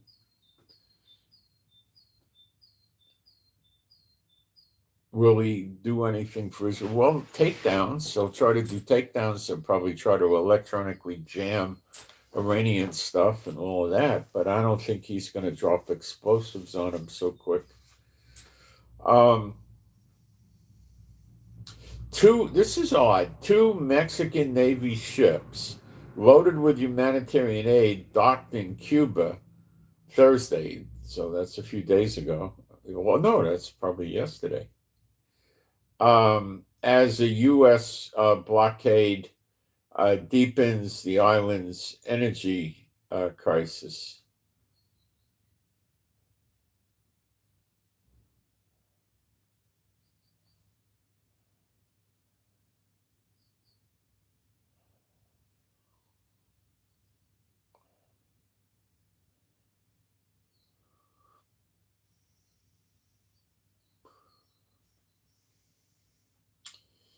So why is Mexico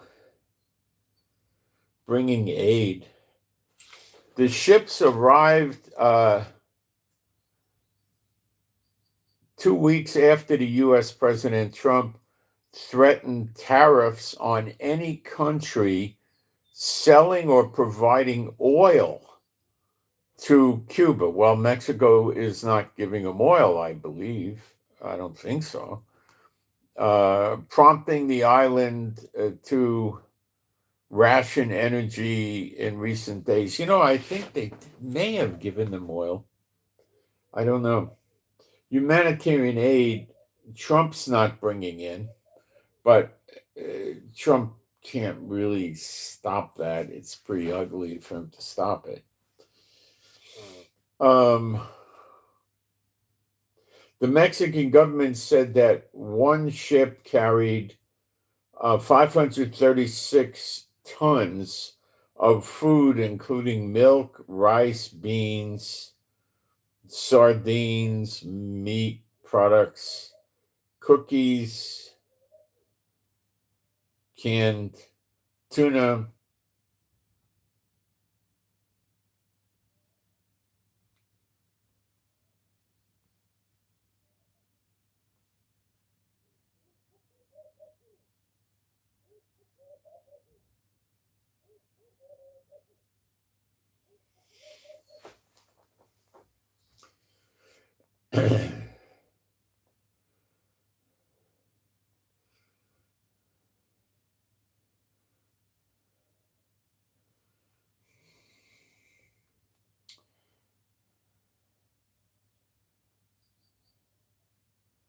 They also said they had vegetable oil and personal hygiene items, which would be sanitary napkins, toilet paper, I suppose. The second ship carried just over 277 tons of powdered milk. Hmm, powdered milk sounds a little unusual to me. I mean, you could use that for small children, I suppose, but I don't kind of get that. But I mean, it's a nutritious thing you could have, so it would help. This shows you Trump's a nutbag. Listen to this. There's a base. It's called the Al Tanf base in Syria. I think it's the right name. I think I got it right. The Al Tanf. No, I pronounced it wrong. Okay, it's AL hyphen TANF. I was saying Tanf. I think it's Tanf. How do you pronounce TANF? I have no idea. Do you ever say, "Hey, how's your Tanf doing today?" I don't know how you say that. Tanf. I don't know. This Tanf base in Syria was on a strategic location close to the borders with Jordan and Iraq, not near Israel.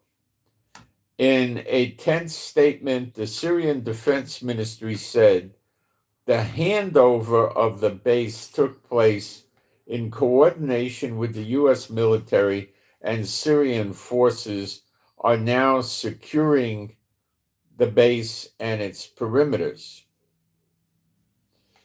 So they're giving, Syria is saying, well, we know they evacuated the soldiers out of this base yesterday or the day before, and they went to an Iraq base. Go figure that one. And now this Syrian guy is saying America gave him the base. This is an Al Qaeda ISIS guy that runs that country, and Trump's giving him bases. Yeah, something's not right with Trump in the head. This is a pretty stupid move, but he's doing it. I don't think this will have a good ending. Afghanistan never had a good ending. So I don't know why Trump is doing that. He's pulling out. I don't know. It doesn't add up to make a lot of sense to me what he's doing. I guess Syria told him a few days ago, I remember this, that they could put American oil companies on the oil there. So Trump said, fine, we're in good shape, to keep my base.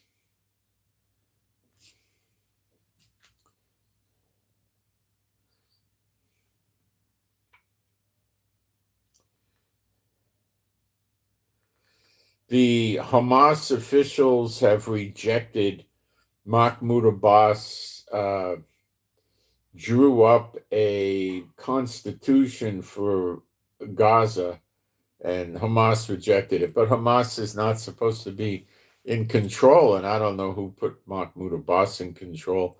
He's writing constitutions, not the people of God. It's just noise, you know. Ben Gvir calls on the only Muslim High Court justice to recuse himself in his case. Well, this guy's one of the few people in the state of Israel, along with maybe in the past Meir Kahane, that was a radical guy, that actually is calling the truth. You're not going to get a fair shake from a Muslim. Nobody's going to convince me of that. I know what their idea of a holy book says. You're not going to get a square deal from them. I don't think it's going to work, but now this is a news story that people are trying to take and run with incorrectly to create error. Goldman Sachs, aka Goldie, the big investment banker in New York, their general counsel is a lawyer that works for a company, and when they have lawsuits, this lawyer doesn't handle the lawsuits. This lawyer distributes them into law firms that this lawyer feels is competent and can handle. So they might work with 2 or 3 different law firms in one country, and then they might have others they work with in Europe and Asia and stuff like that. Chances are Goldman Sachs is probably in 8 or 12 serious lawsuits at any given time. So this woman's name is Kathy Rumemir. That is not a Jewish name. Says she will resign this summer after documents released by the U.S. Department of Justice revealed the extent of her ties with the late sex offender Epstein, the Financial Times report said.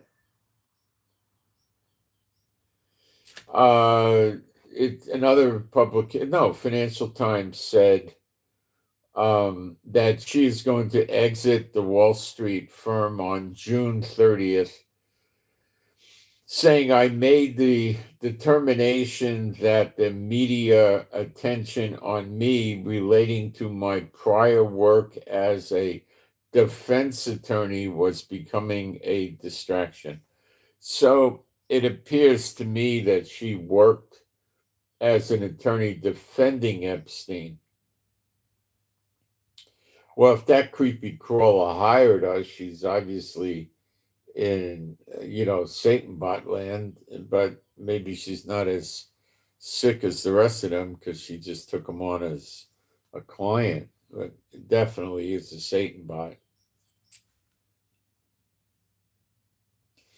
Now, this news story is going to open your eyes to other stuff going on in Israel for a while now. Woman shot dead in the north, the 6th Arab Israeli homicide victim in the past day. The Arabs are killing each other in Israel in wholesale quantities. They're, I guess, clan feuds and different things like that. They're not killing the Jews, they're killing each other.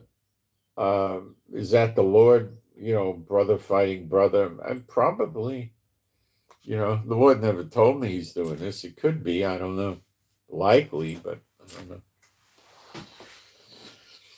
Trump says Herzog should be ashamed of himself for not pardoning Netanyahu. No, Herzog showed a little bit of respect for reality by not doing it, because if he did pardon Netanyahu, they'd probably take him down with Netanyahu politically and legally, not in violence.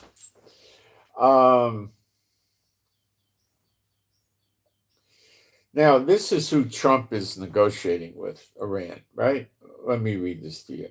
Iranian state TV, that's their TV station, right? Okay, right? Airs a hit list of 7 top Israeli officials, including Katz, Samir, Barnea, and I'm sure Netanyahu. Let me take a break for a minute. We'll talk about this and talk about what's wrong with Trump to want to negotiate with people that operate like this. Something wrong there.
These psychiatric murderers in Iran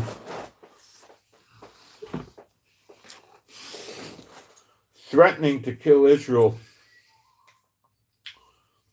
officials while Trump negotiates with them.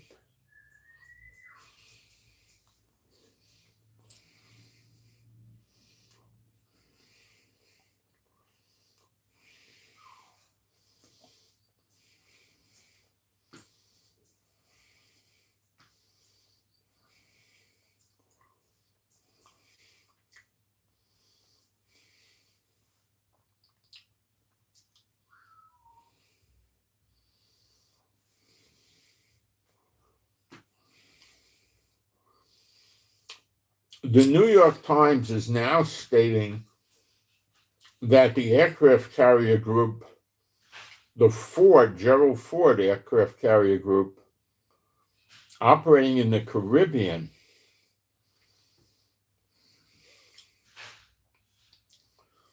is going to be sent to the Middle East.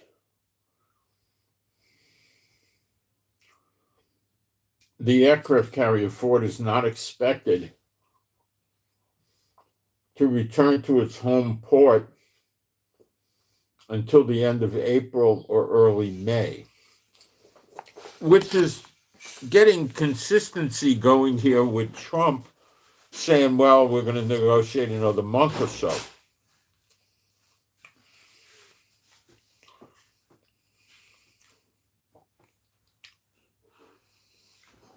Now, we're also hearing that the George Bush aircraft carrier group's coming here.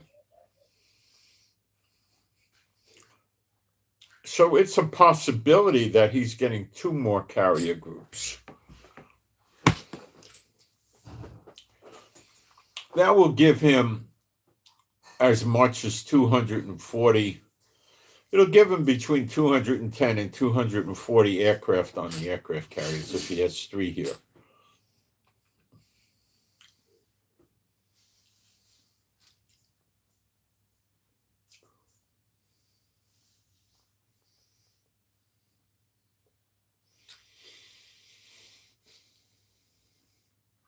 So this whole thing with the carriers is getting confused.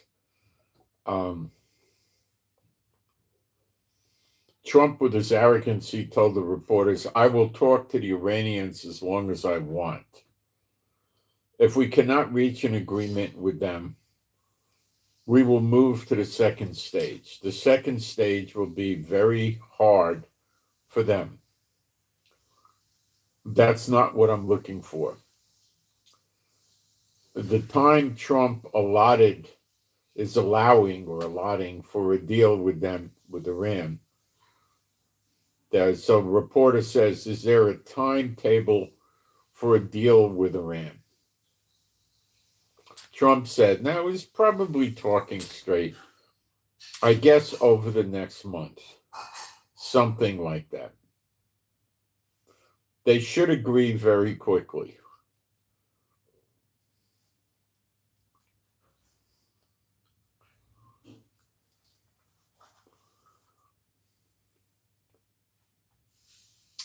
Then the Iranian foreign minister says, during the last 24 hours, he personally informed the mediating countries, Qatar, Egypt, I think, and the mediating countries, Oman maybe, that any requests for negotiations regarding ballistic missiles will cause a complete failure of the negotiations. So Trump is not even talking about anything relevant.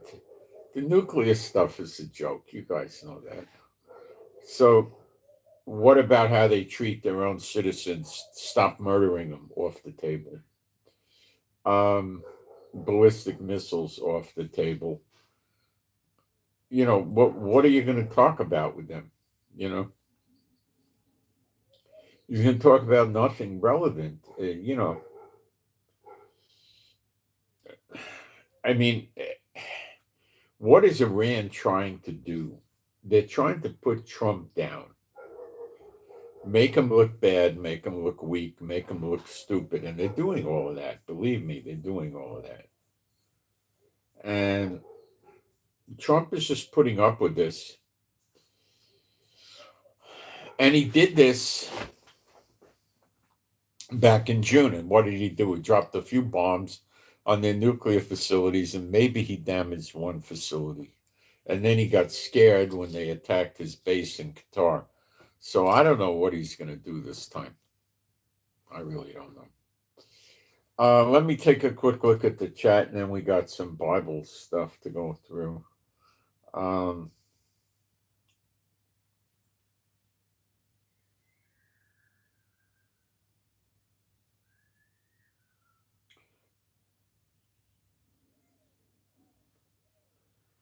Wait.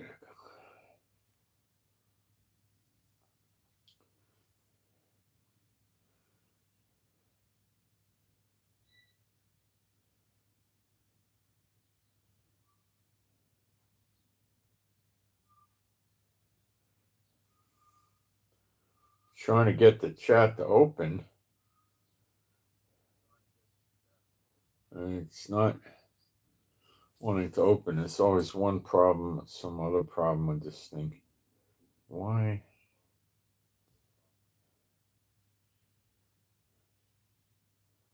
Is it not opening? Maybe I gotta click on it. No, that didn't do anything.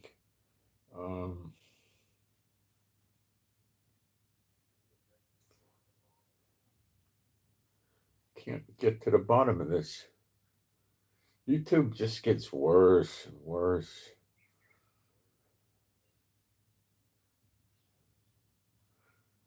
Well, I have a remedy for that. Let me just take this device and look at the live stream.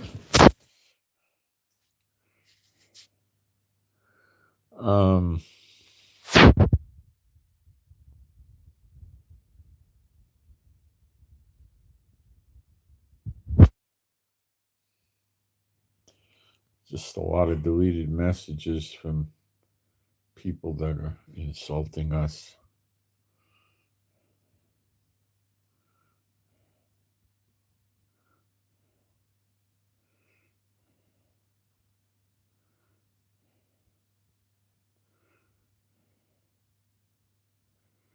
Just a lot of deleted messages here,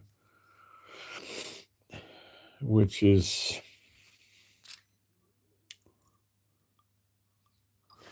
people being nasty. All right, I don't have any questions that I need to answer, so let's go to the Bible. Someone asked me to clarify Matthew 20, I believe it was verse 30, Matthew 24, verse 20, I believe it was. Are you okay? What happened? You okay? Didn't like that outfit. Well, they also asked for Mark 13. What verse was that?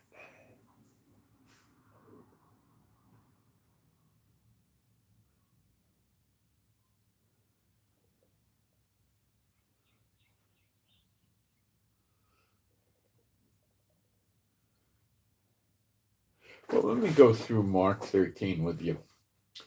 Verse 1. And as he went out of the temple, one of his disciples saith unto him, Master, see what manner of stones and what buildings are here. And Yeshua answering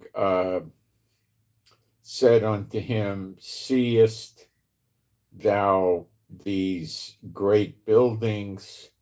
There shall not be left one stone upon another that shall not be thrown down. And as he sat upon the Mount of Olives over against the temple, Peter and James and John and Andrew asked him privately, Tell us, when shall these things be? What shall be the sign when these things shall be fulfilled? See, this is a broad question. And Yeshua answering them began to say, Take heed lest any man deceive you. And that's what I tell you all the time. Satan comes as an angel of light. Now, he comes as a pastor, a teacher, a false prophet,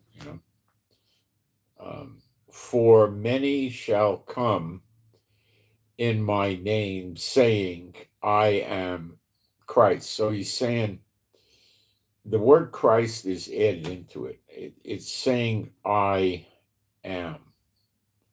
Okay, so many are going to come and they're going to tell you that Yeshua is the Messiah. And they shall deceive many. They'll tell you, Yeshua is the Messiah, and then they'll start lying to you. And when you shall hear of wars, see, now when the stones were thrown down, that was 70 AD. Okay, so there's a lot of time that this is covering. It's going all the way through to Gog and Magog from 70 AD, almost 2,100 years.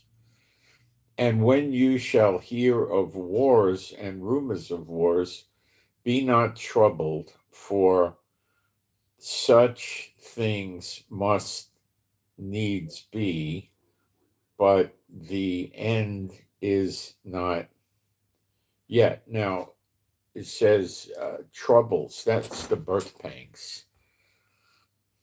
So it's not the end of the birth pangs. It's not Jeremiah 30, verse 6, I think it is. Whose great is Jacob's trouble, but he shall be saved out of it. Okay. For nation, that's heathen nation, shall rise against, or it's saying heathen to rise against heathen, and kingdom, ruler against ruler. And there shall be earthquakes, plenty of those in diverse places, and there shall be famines and troubles. That's disturbances, like another one bites the dust, governments changing and road protests, riots, demonstrations. These are the beginnings of sorrows, which is again the birth pangs. But take heed to yourself, for they shall deliver you up to councils and synagogues, and you shall be beaten, and you shall be brought before rulers and kings for my sake, for a testimony against them. Now, there were no kings running around in Israel at that time. So the apostles did go, some of them went out of the country, so they could have been applied to them. It could have been other teachers.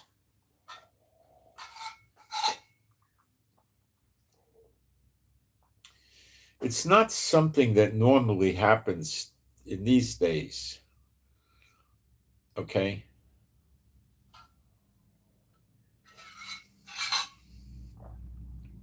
To the world, the Catholics are Christians, and the Churchianity are Christians, and the Messianics are Christians. And where are you seeing this happen? It's not really happening.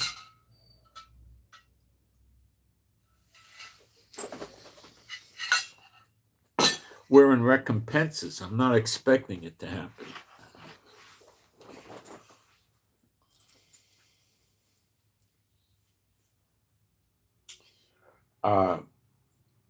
Now, I think these things happened, and the gospel must first be published among all nations, all heathens. Now, let's look up published, 2784.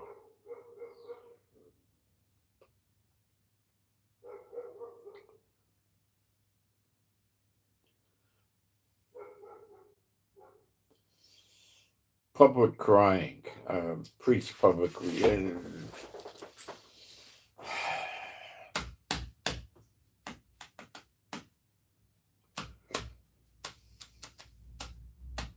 It says the gospel. Okay, let's get that word.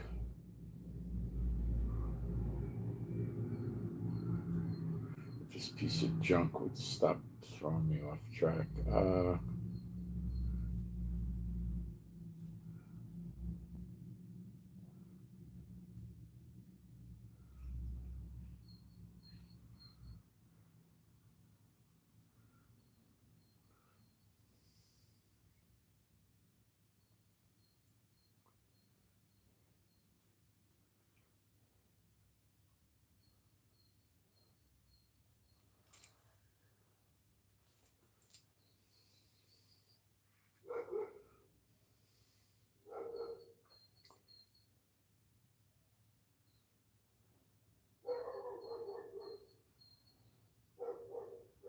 I think Mommy's doing the Gettysburg Address out there.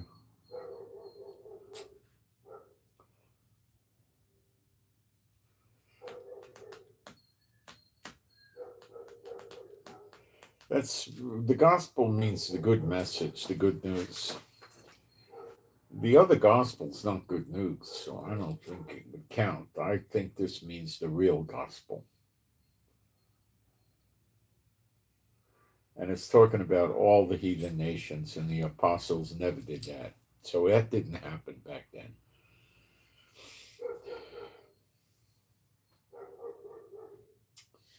But when so does it happen before redemption? Not necessarily so, no. I think it begins at redemption with the appearing in the clouds of Yeshua. But when they shall lead you and deliver you up, take no thought beforehand what you shall speak, neither do you premeditate, and whatsoever shall be given you in that hour, that speak. For it is not you that speak, but the Holy Spirit. There's no Holy Ghost. What is it, like Casper, the Friendly Ghost, or something, or House on Haunted Hill, or some sick thing. Now the brother shall betray the brother to death, and the father the son, and children shall rise up against their parents, and so cause them to be put to death.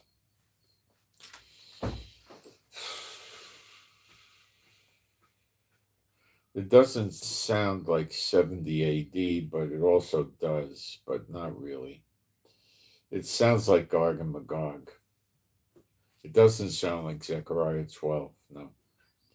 And you shall be hated of all men for my name's sake, but he that shall endure unto the end would be when you walk into New Jerusalem, I believe, the same shall be saved. See, when you're in New Jerusalem, you're with Yeshua, and you're with the glory of God of Israel, Michael, and you're eating of the tree of life and drinking of the water of life, and there's no death in there. So I think you basically got it made in the shade. I don't think there's a falling away. But why? Well, just to keep things simple, you'd have no fear of death because there's no death in New Jerusalem, and they never invade New Jerusalem. Nothing ever happens to the people there. So, I basically see it, and that's one of the reasons why we're getting tested so bad, or we're suffering so much. Not necessarily tested, suffering, is because, if we get through this, it's pretty much going to make it. I mean, you could always fall away in Gog and Magog, but you guys ain't going to do that. You know what Satan's all about. You'd never do it. You'd think it's absurd to do that. The same shall be saved. But when you shall see the abomination of desolation, now you can read this in Ezekiel chapters 8, 9, 10, and 11. You'll see it right there. The image of jealousy. It's in the northern gate between the inner courtyard and the outer courtyard. It's not in the holiest of holies or anything. Its abomination and desolation is desolate because the glory of God of Israel leaves and the offerings stop. So there's nobody working in the temple anymore. But the temple just gets reconsecrated. That's in Daniel 8, I think. When it's over, it gets reconsecrated. It doesn't get rebuilt. It never gets destroyed.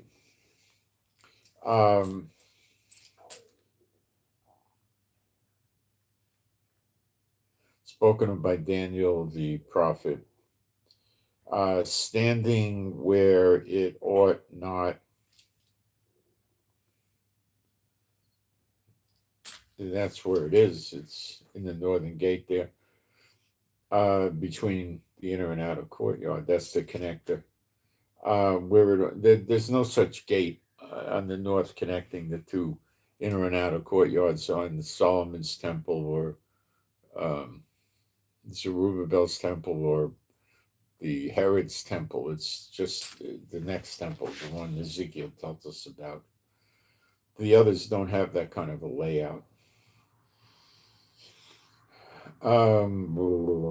Would not let him that readeth understand, then for them that be in Judea, flee to the mountains.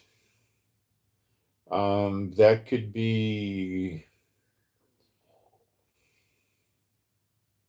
a lot of things. It could be when the glory God of Israel opens up the Mount of Olives and they run through it, for instance.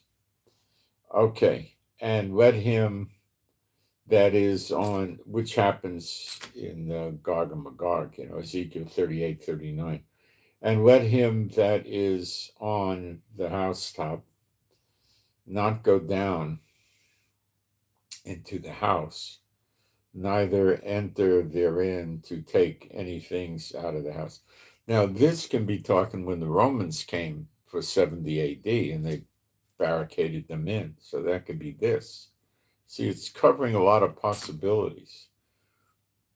It doesn't seem to have applicability for Zechariah 12 at all.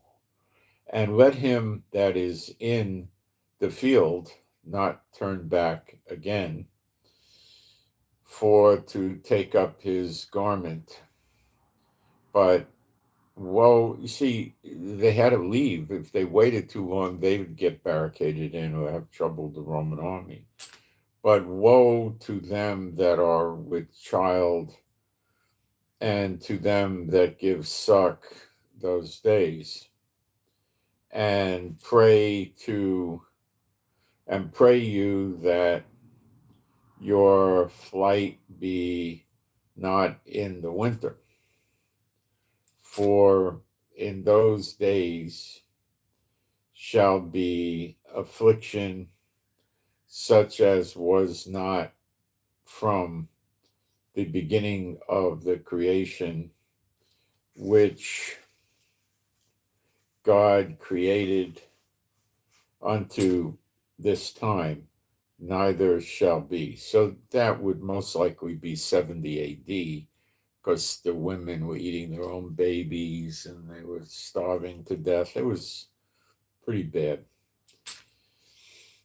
And except that the Lord had shortened those days, no flesh should be saved, but for the elect's sake, whom he hath chosen, he hath shortened the days. That could be applicable to the overall picture, and don't know.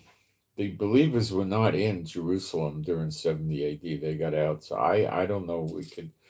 It doesn't lend itself to Zechariah 12, though. And then if any man shall say to you, lo, here is Christ, or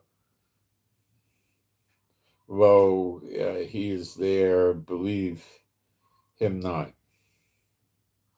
For false Christs and false prophets shall rise and shall show signs and wonders to seduce, if it were possible, the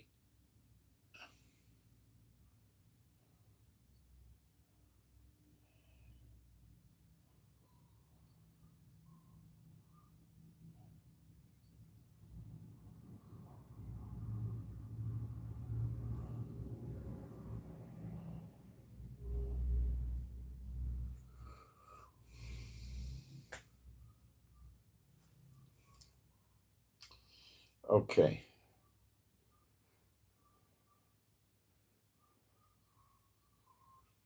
Um, So the very elect are not going to fall for these games. You're not going to be seduced. But when you see people falling into the false doctrines, you got to ask yourself what's going on with them. But also, mind you, we all went to church when we were new believers too. So you've got to take, not an overly simplistic look at that, okay? But in those days after that tribulation, the sun shall be darkened. See, now that tribulation, where he's saying the days after that tribulation, could be 70 AD, and it could also be the Ezekiel 38-39. You see? But in those days after, and the word for after is 33:26.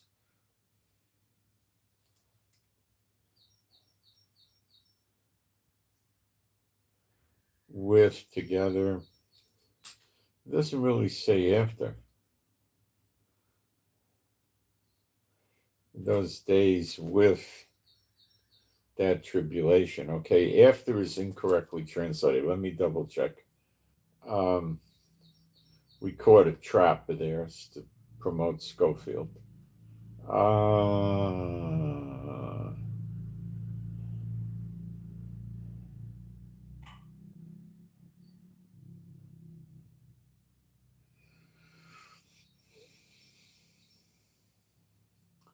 Days accompanying, yeah. So what that tells us emphatically, it says Ezekiel 38-39, the Gog and Magog, which is Zechariah 14 and Ezekiel 8-11, chapter 8-11 in Ezekiel. Okay, so it's saying in the days with that, it's the days with that tribulation, associated with that tribulation, that the sun shall be darkened and the moon shall not give her light, and the stars of heaven shall not fall. Wait a minute. And the stars of heaven shall fall, and the powers that are in heaven shall be shaken. See, I've got this with all the numbers and Strong's words, so it reads difficult. Okay. So at the time of Yeshua's appearing, the sun goes dark and the moon turns to blood. At the end of that period, when Yeshua not exactly appears, when Yeshua returns to earth, like Revelation 19, riding the horse with the red garment and the angels of heaven on their horses and so forth, and New Jerusalem comes down and that type of thing. That's the sign for that is the moon goes dark and the sun goes dark and the stars fall. They don't give their light. The 70-year spread between them, that's the two 70s.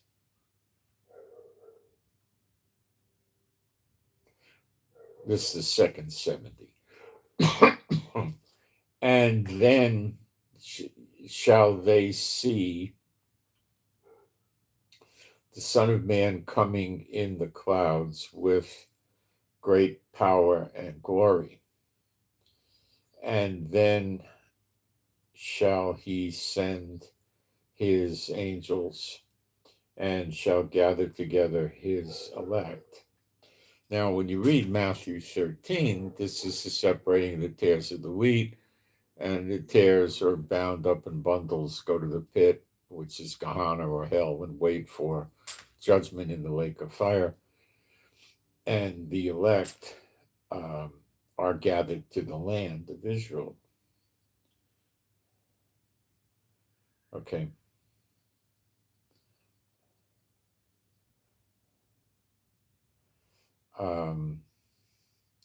So it's his elect from the four winds from the uttermost part of the earth to the uttermost part of the heavens. So I guess if you were flying around in a plane, you'd make it. You're not out of reach of the Lord. Okay. Now, learn a parable of the fig tree.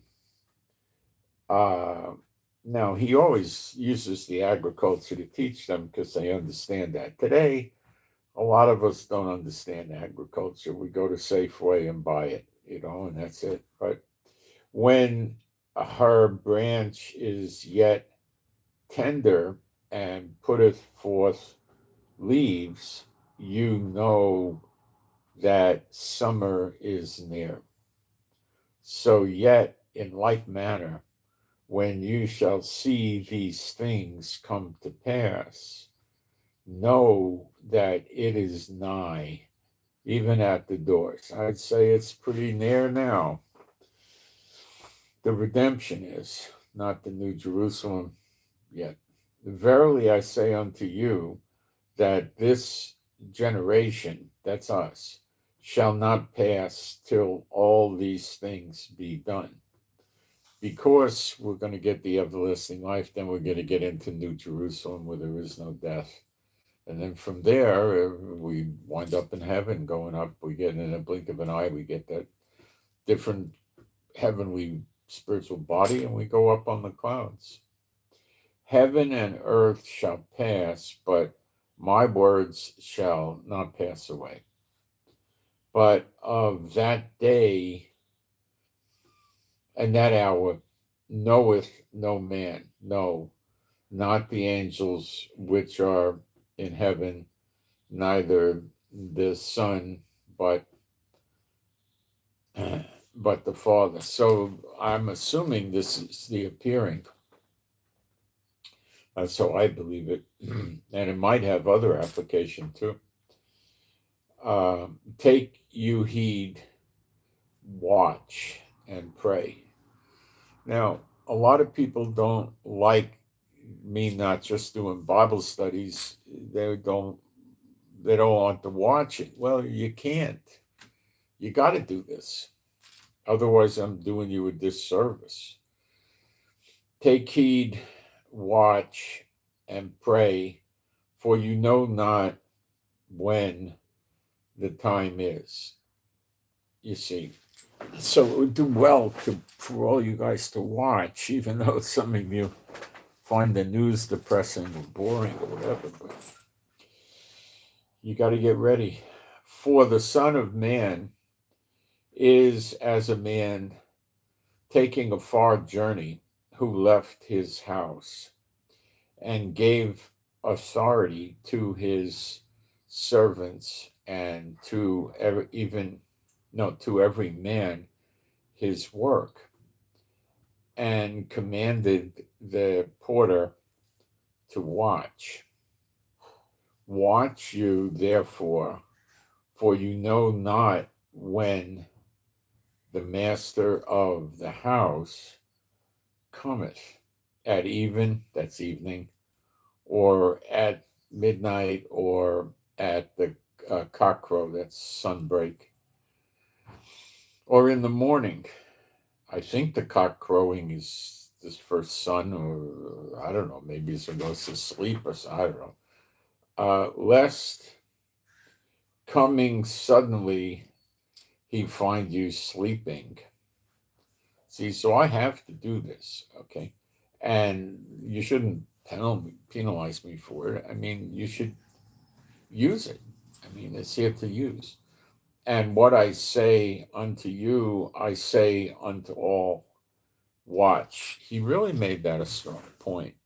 So that's what we're doing. And I'm pretty careful when what's real news and what's fake news. And the Lord shows me a lot of the garbage. Okay, Matthew 24. Let's see if we can make it through Matthew 24. It's a good idea to cover these scriptures. It's a big, big, big, big chapter. Okay.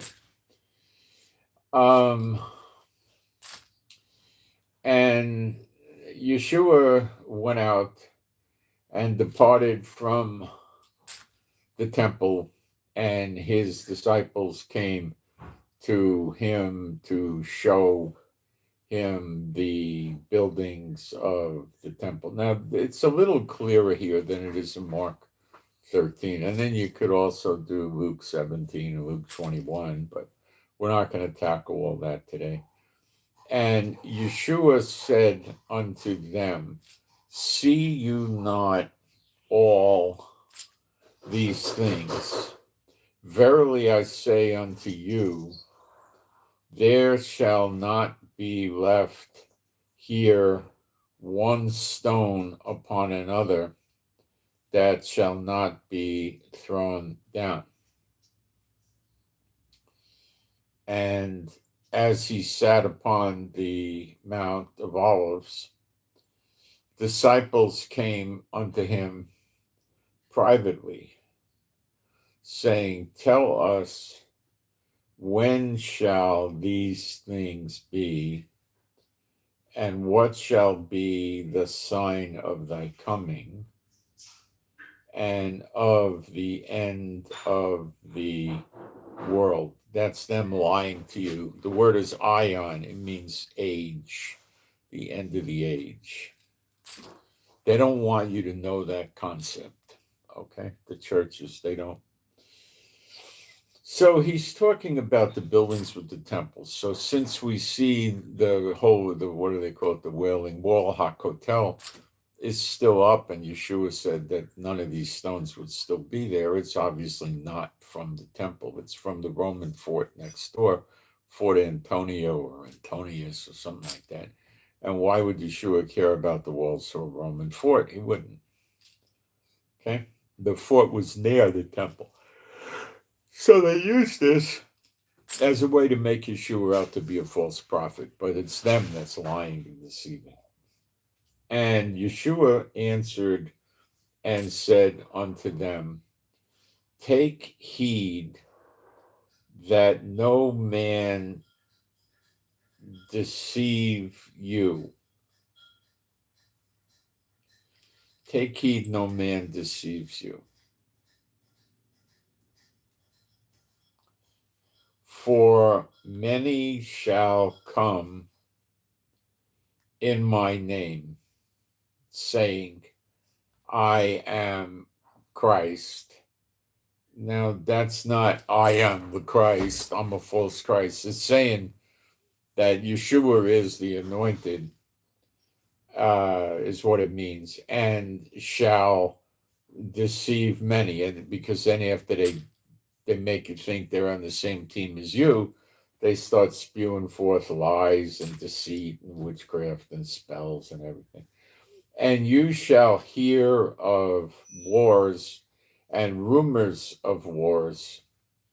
See that you be not troubled, for all these things must come to pass, but the end is not yet. For heathen nations shall rise, or heathens is what it's really saying, goyim, shall rise against goyim, and kingdom rulers against rulers, and there shall be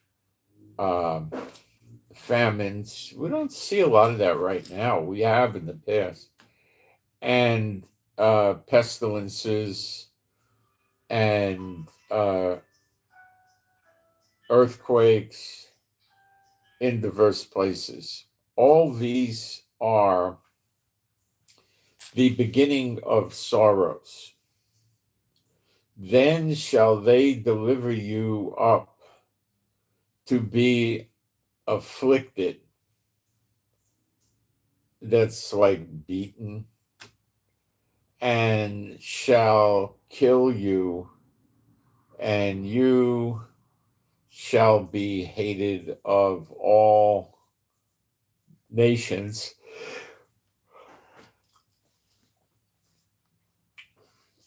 for my name's sake.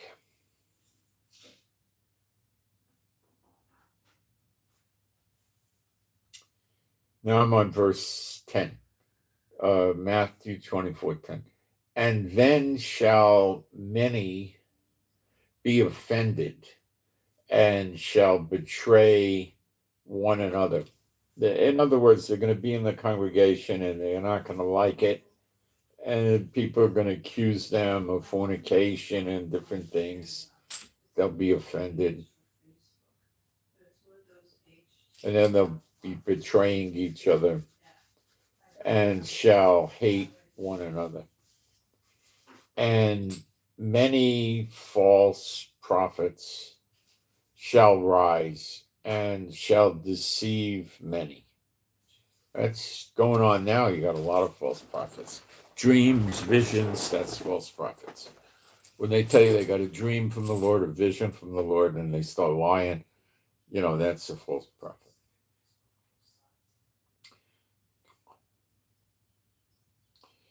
And because lawlessness or iniquity shall abound, the love of many shall wax cold. Oh, that we see now. But he that shall endure unto the end, the same shall be saved. The end of the birth pangs brings on the birth of the nation in a day, the redemption. And this gospel of the kingdom shall be preached in all the world.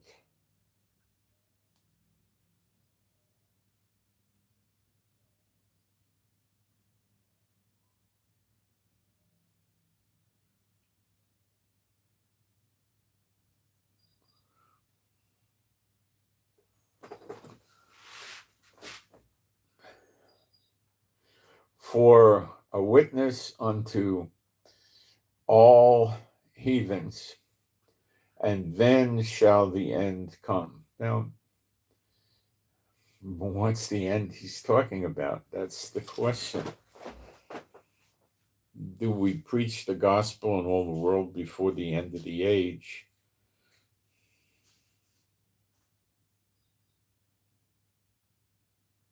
I don't think so. I don't see it. I don't know. Could be the Gog and Magog. I'm not sure.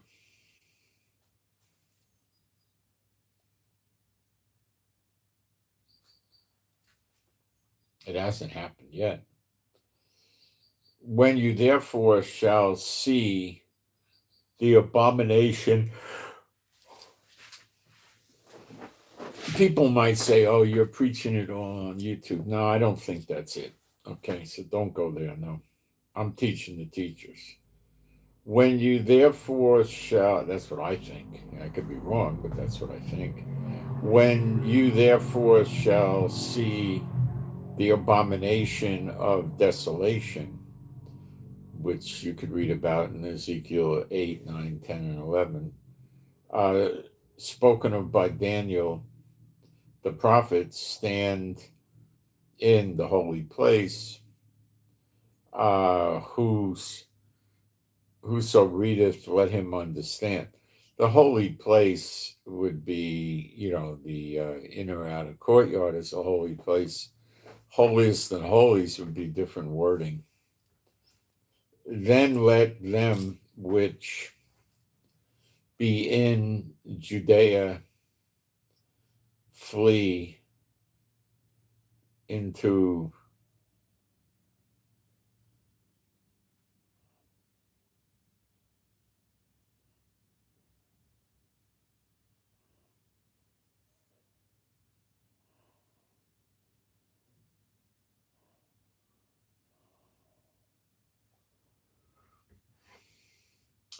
then let them which be in Judea flee unto the mountain. We talked about that. That could be when the glory of God opens up the Mount of Olives. It could be that. It could be 70 AD also. Likely that also. Very possible that. Let him which is on the, we don't see anything like that in Zechariah 12. Let him which is on the housetop not come down to take anything out of his house. I don't see that fitting into Zechariah 12. I don't know why it would make any sense. I don't see it. Because they surround us, they don't invade us. Neither let him which is in the field return back to take his clothes. And woe unto them that are with child, to them that give suck in those days.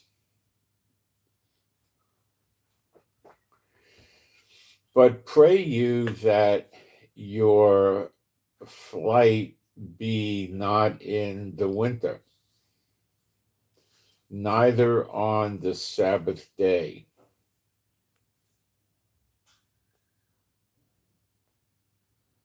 Now, why would he say Sabbath day? Well, he hadn't risen from the dead yet, so Sabbath was still a certain thing. Now, one more time. In the New Testament, there's no place where you're going to read about being punished for not observing the Sabbath. Go look for it. I did. You can't find it because it's not in the New Testament. Nobody ever, since 70 AD, when the temple got destroyed, ever observed the Sabbath correctly because, according to Moses' law, I should say, because there was no temple, no altar, no priesthood, no offerings, no sacrifices. So at the time Yeshua was there, they were observing the Sabbath. For then shall be great tribulation, such as was not since the beginning of the world to this time, no, nor ever shall be. I believe that's 70 AD. And except those days should be shortened, there should no flesh be saved. But for the elect's sake, those days shall be shortened.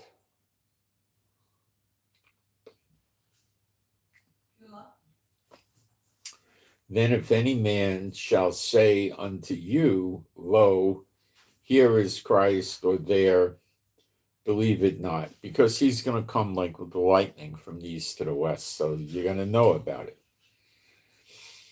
Same when he appears, the trumpet from heaven will blow, and he'll be, emanating forth light like as powerful as lightning, You ever look at lightning, how white it is? I mean, you can't reproduce that. You can't go to Ford and say, I want a car that's lightning white, They'll say, yeah, good luck with that, I want to find the Holy Grail. I want to win the lottery, Okay. For there shall arise false Christs, all over the place, and false prophets, and shall show great signs and wonders. Now, showing signs and wonders is not anything you see now. That's the Gog and Magog time. And wonders. Insomuch that if it were possible, they shall deceive the very elect. Okay.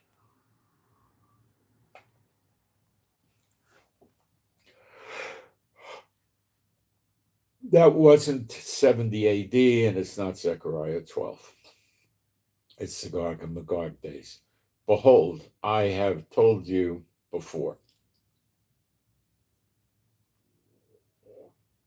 Wherefore, if they shall say to you, Behold, he is in the desert, go not forth. Don't go to the desert. And behold, he is in the secret chambers, believe him not. Now, that could mean that he's in the holiest of holies, in the temple, if there's a temple there, but he's not there. But it could mean something else too. I don't know. Just wanted to bring that up. For as the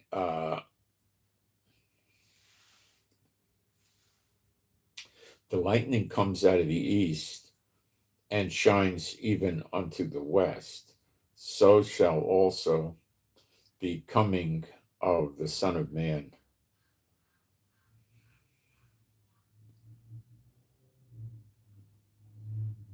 The Son of Man be. So when Yeshua appears in the clouds, he's going to be that bright, I believe. Could also mean when he's coming to New Jerusalem, same thing. Probably this is him coming in the clouds. It's referencing, that's what I believe. For wheresoever the carcass is, there will the eagles, the vultures be gathered together. Immediately after the tribulation of those days, shall the sun be darkened.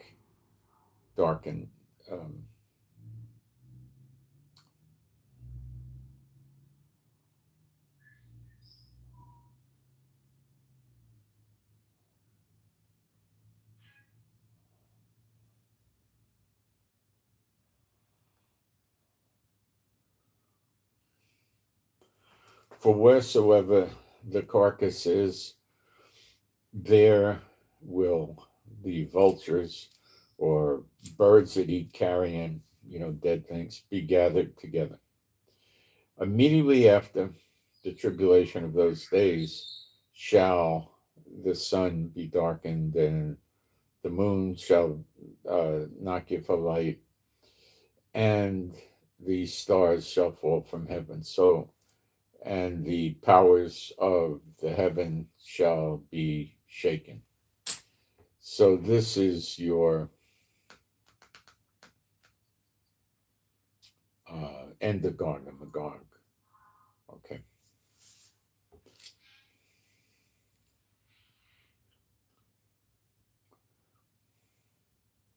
And then shall appear. Now that doesn't say, it says appear, shall appear,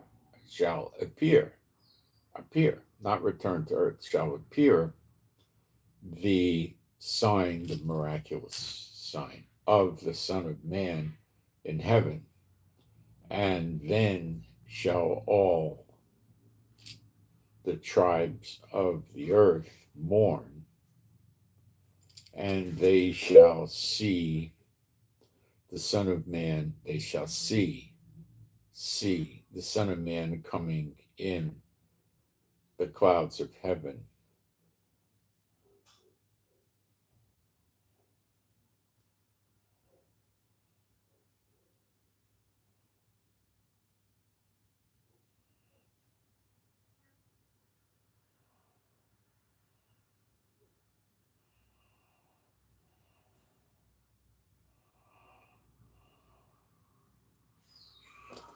Okay. Now, all right, they see the Son of Man, that's Yeshua, in heaven in the clouds. That's heaven, okay? The heaven word is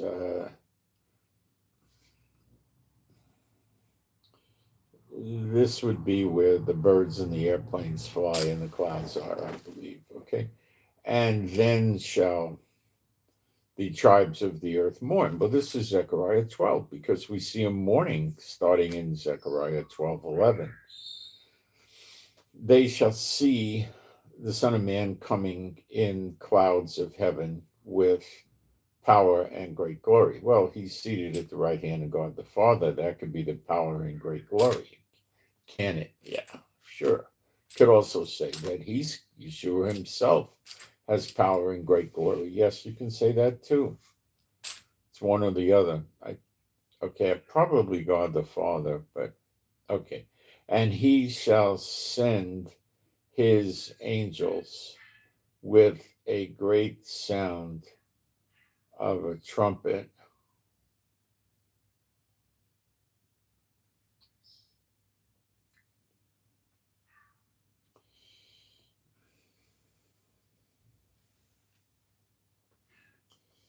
He shall send his angels with a great sound of a trumpet. I told you the trumpet's going to blow, the one from upstairs, not from the neighbor upstairs, from heaven. And that you will hear. And they shall gather together his elect from the four corners, from the one end of heaven to the other. This is Matthew 13.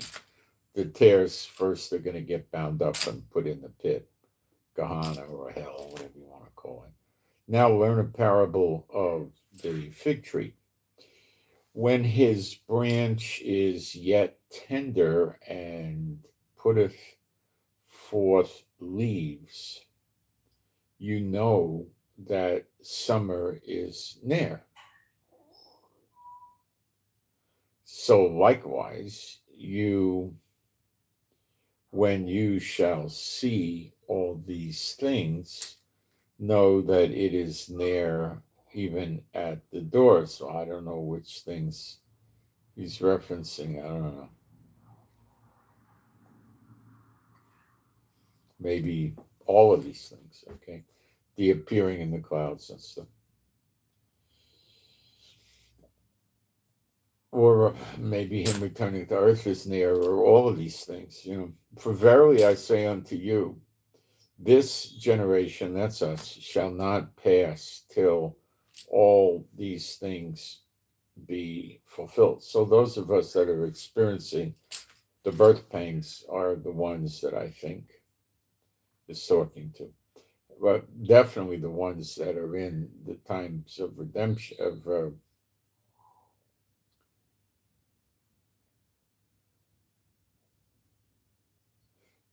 the payback period where God's paying them back. Okay. Heaven and earth shall pass away, but my words shall not pass away. But of that day and hour knoweth no man, no, not the angels of heaven,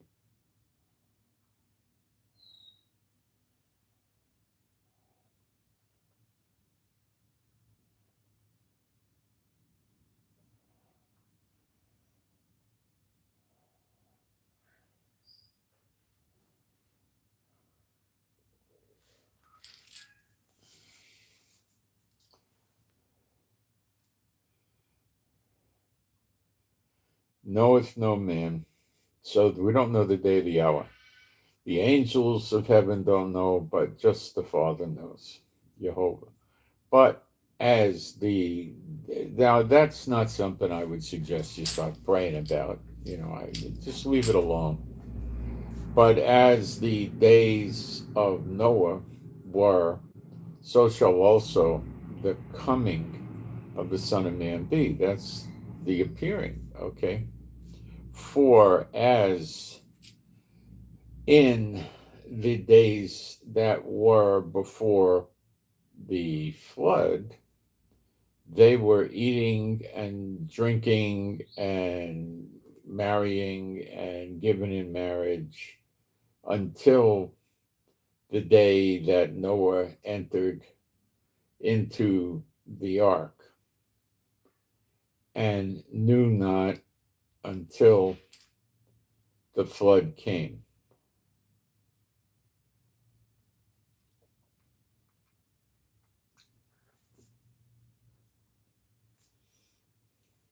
So shall also the coming of the Son of Man be.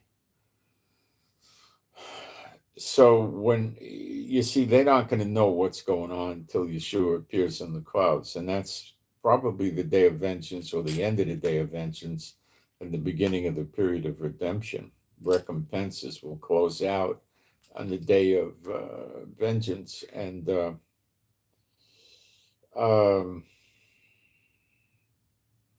he's going to destroy all the nations, right? Jeremiah 30:11. Not all the people, all the nations, so many aren't going to make it. Then shall two be in the field, the one shall be taken and the other left. Well, it's not talking about one of them being a believer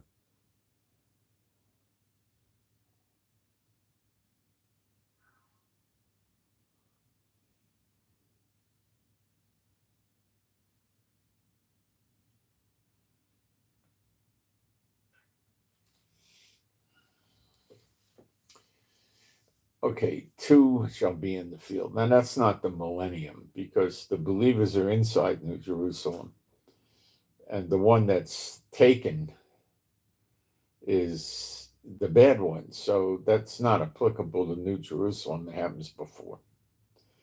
Two women shall be grinding at the mill. The one shall be taken and the other left. Again, it's not New Jerusalem, it's not the millennium, it's before. So I believe these are the times, like now, before he comes, before he appears. Watch therefore, for you know not what hour your Lord doth come. Now, that word for come is not correctly translated. I'm in Matthew 24, verse 42. That word Strong's translates correctly. It's, again, Strong's number 2064.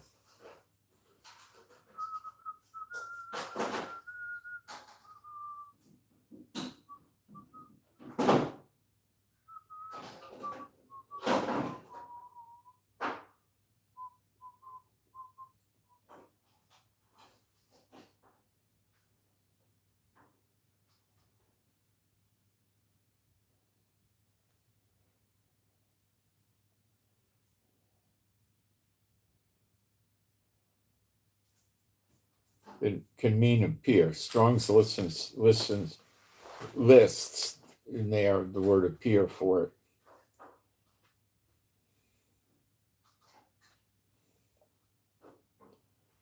Okay, I believe this means appear, not come. So, you know not what hour your Lord appears, and that brings us to Zechariah 12, verse 10. Zechariah 12:10, appearing in the clouds. So we don't know when that's going to happen. We got to accept that. We're not going to pray through it. We're not going to get there till it happens.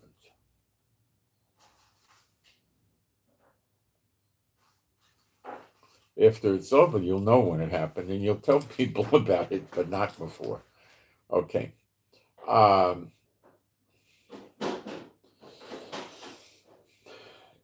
He explains, but know this, that if the good man of the house had known in what watch the thief would come, he would have watched and would not have suffered his house to be broke up.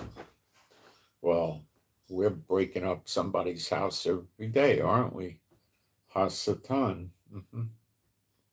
So anyway, this is God's house. So he doesn't want Satan to know when it's going to happen. So Satan, wears down, gets confused, makes mistakes, becomes crazy, or, that kind of thing. Therefore, be you also ready. For what? For in such an hour as you think not, the Son of Man cometh. That word is appear. The Son of Man appears. Okay? So that's why we're not going to know the day of the hour. Zechariah 12:10. In two places it's telling us about appearing. Okay? Who then is a faithful and wise servant? You see, when he comes in the close of Gog and Magog, if we see the sun dark, the moon dark, and the stars fall before he actually shows up, we know it's going to happen then. But it might happen a minute later, so it ain't going to do Satan much good at all, right? But we know it's roughly 70 years spread, so we'll have some good idea of that.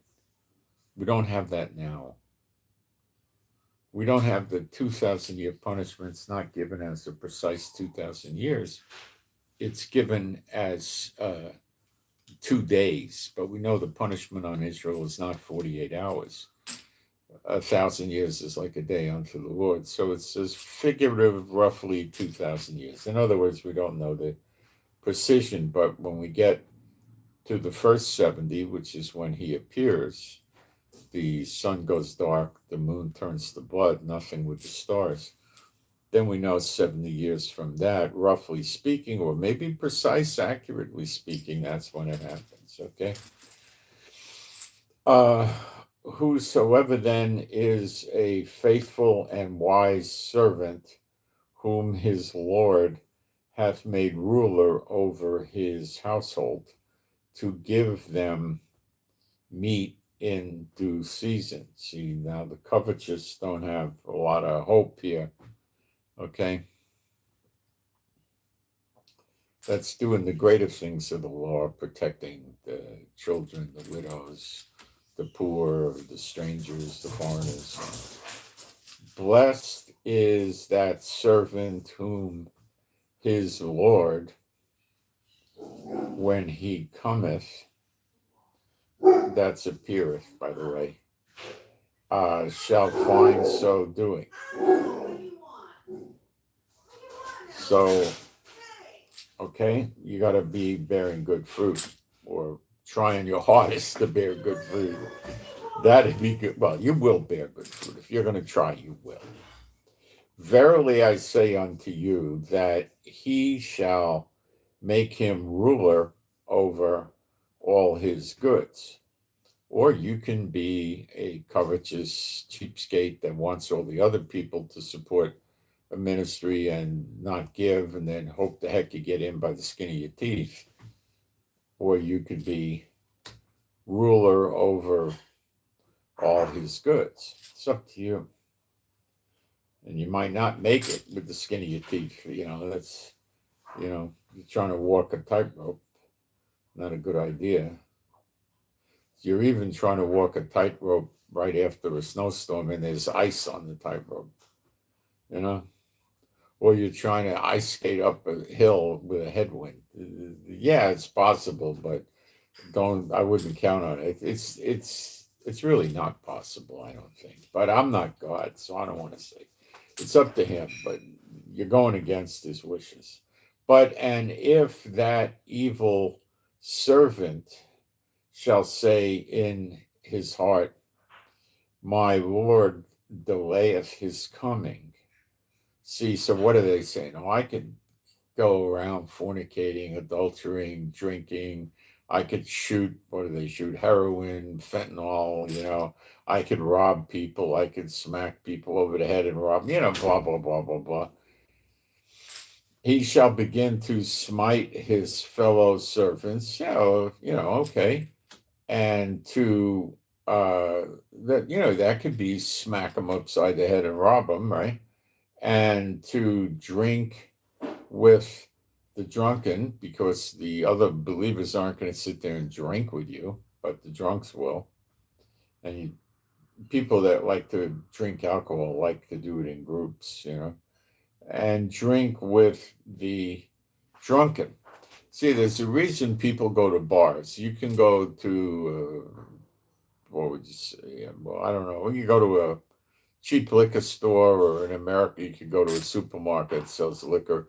I don't know what you got to pay for a cheap bottle of vodka today, but it used to be about $4. Maybe you spend $8, $9 today. And you got about, 25 shots in there or something like that. So what is it going to cost you if you go to the bar and you start ordering shots? $5? It costs you much more money. Or you go to a cheap bar, it's $3, But why do they do it? All they get at the bars is sit on a bar stool. What they get out of it is they get a feeling that they're not pathetic drunks. They're out there socializing in the bar, and they're like other people, misery loves company and stuff like that.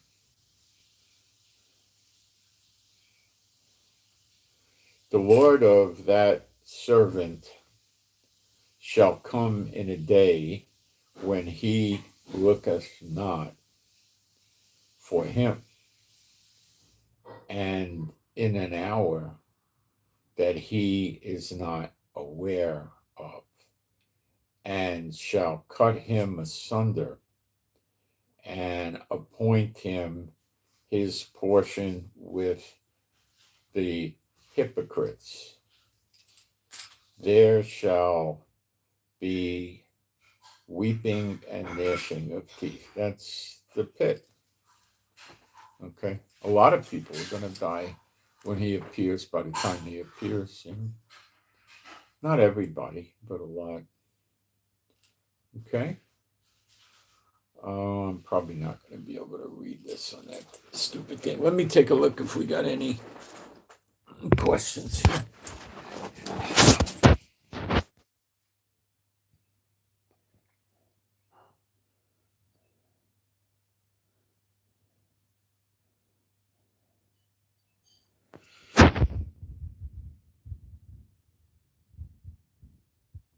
Dark rye bread rolls. Those are good.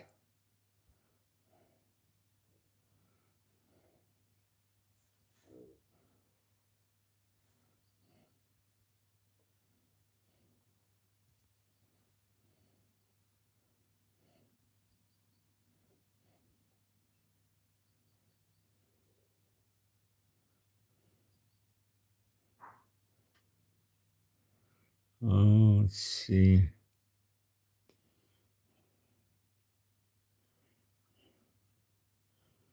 I don't have questions, I don't think. Well, I covered the Iran war quite a bit today. Maybe you weren't in when I did it, but I covered it quite a bit. Okay, so I'll put a prayer out for us and close out. My Heavenly Father, Jehovah, I pray for all the true believers to have your peace, safety, protection, and healing, recuperative power flowing through them, healing everything that needs healing, and they would be safe and secure, and their animals and pets also, and happy, healthy, and whole. And we'd all have adequate finances and then some more. And if we need jobs, we would have jobs. And if we need more clients or customers or businesses, they would prosper. And I pray we learn the scriptures better. And I pray for the peace of Jerusalem. And I send my Shabbat Shalom to all those who love Yeshua HaMashiach. And I hope you got something out of this, kids. And I'm going to keep everybody posted with the war with Iran and out. Oh, Netanyahu has trouble brewing. When you hear the reservist soldiers are going to go close the highway because this jerk Netanyahu wants to pass a law exempting the ultra-Orthodox from having their kids drafted, you got trouble brewing in Israel. We'll watch this closely. And I'm out.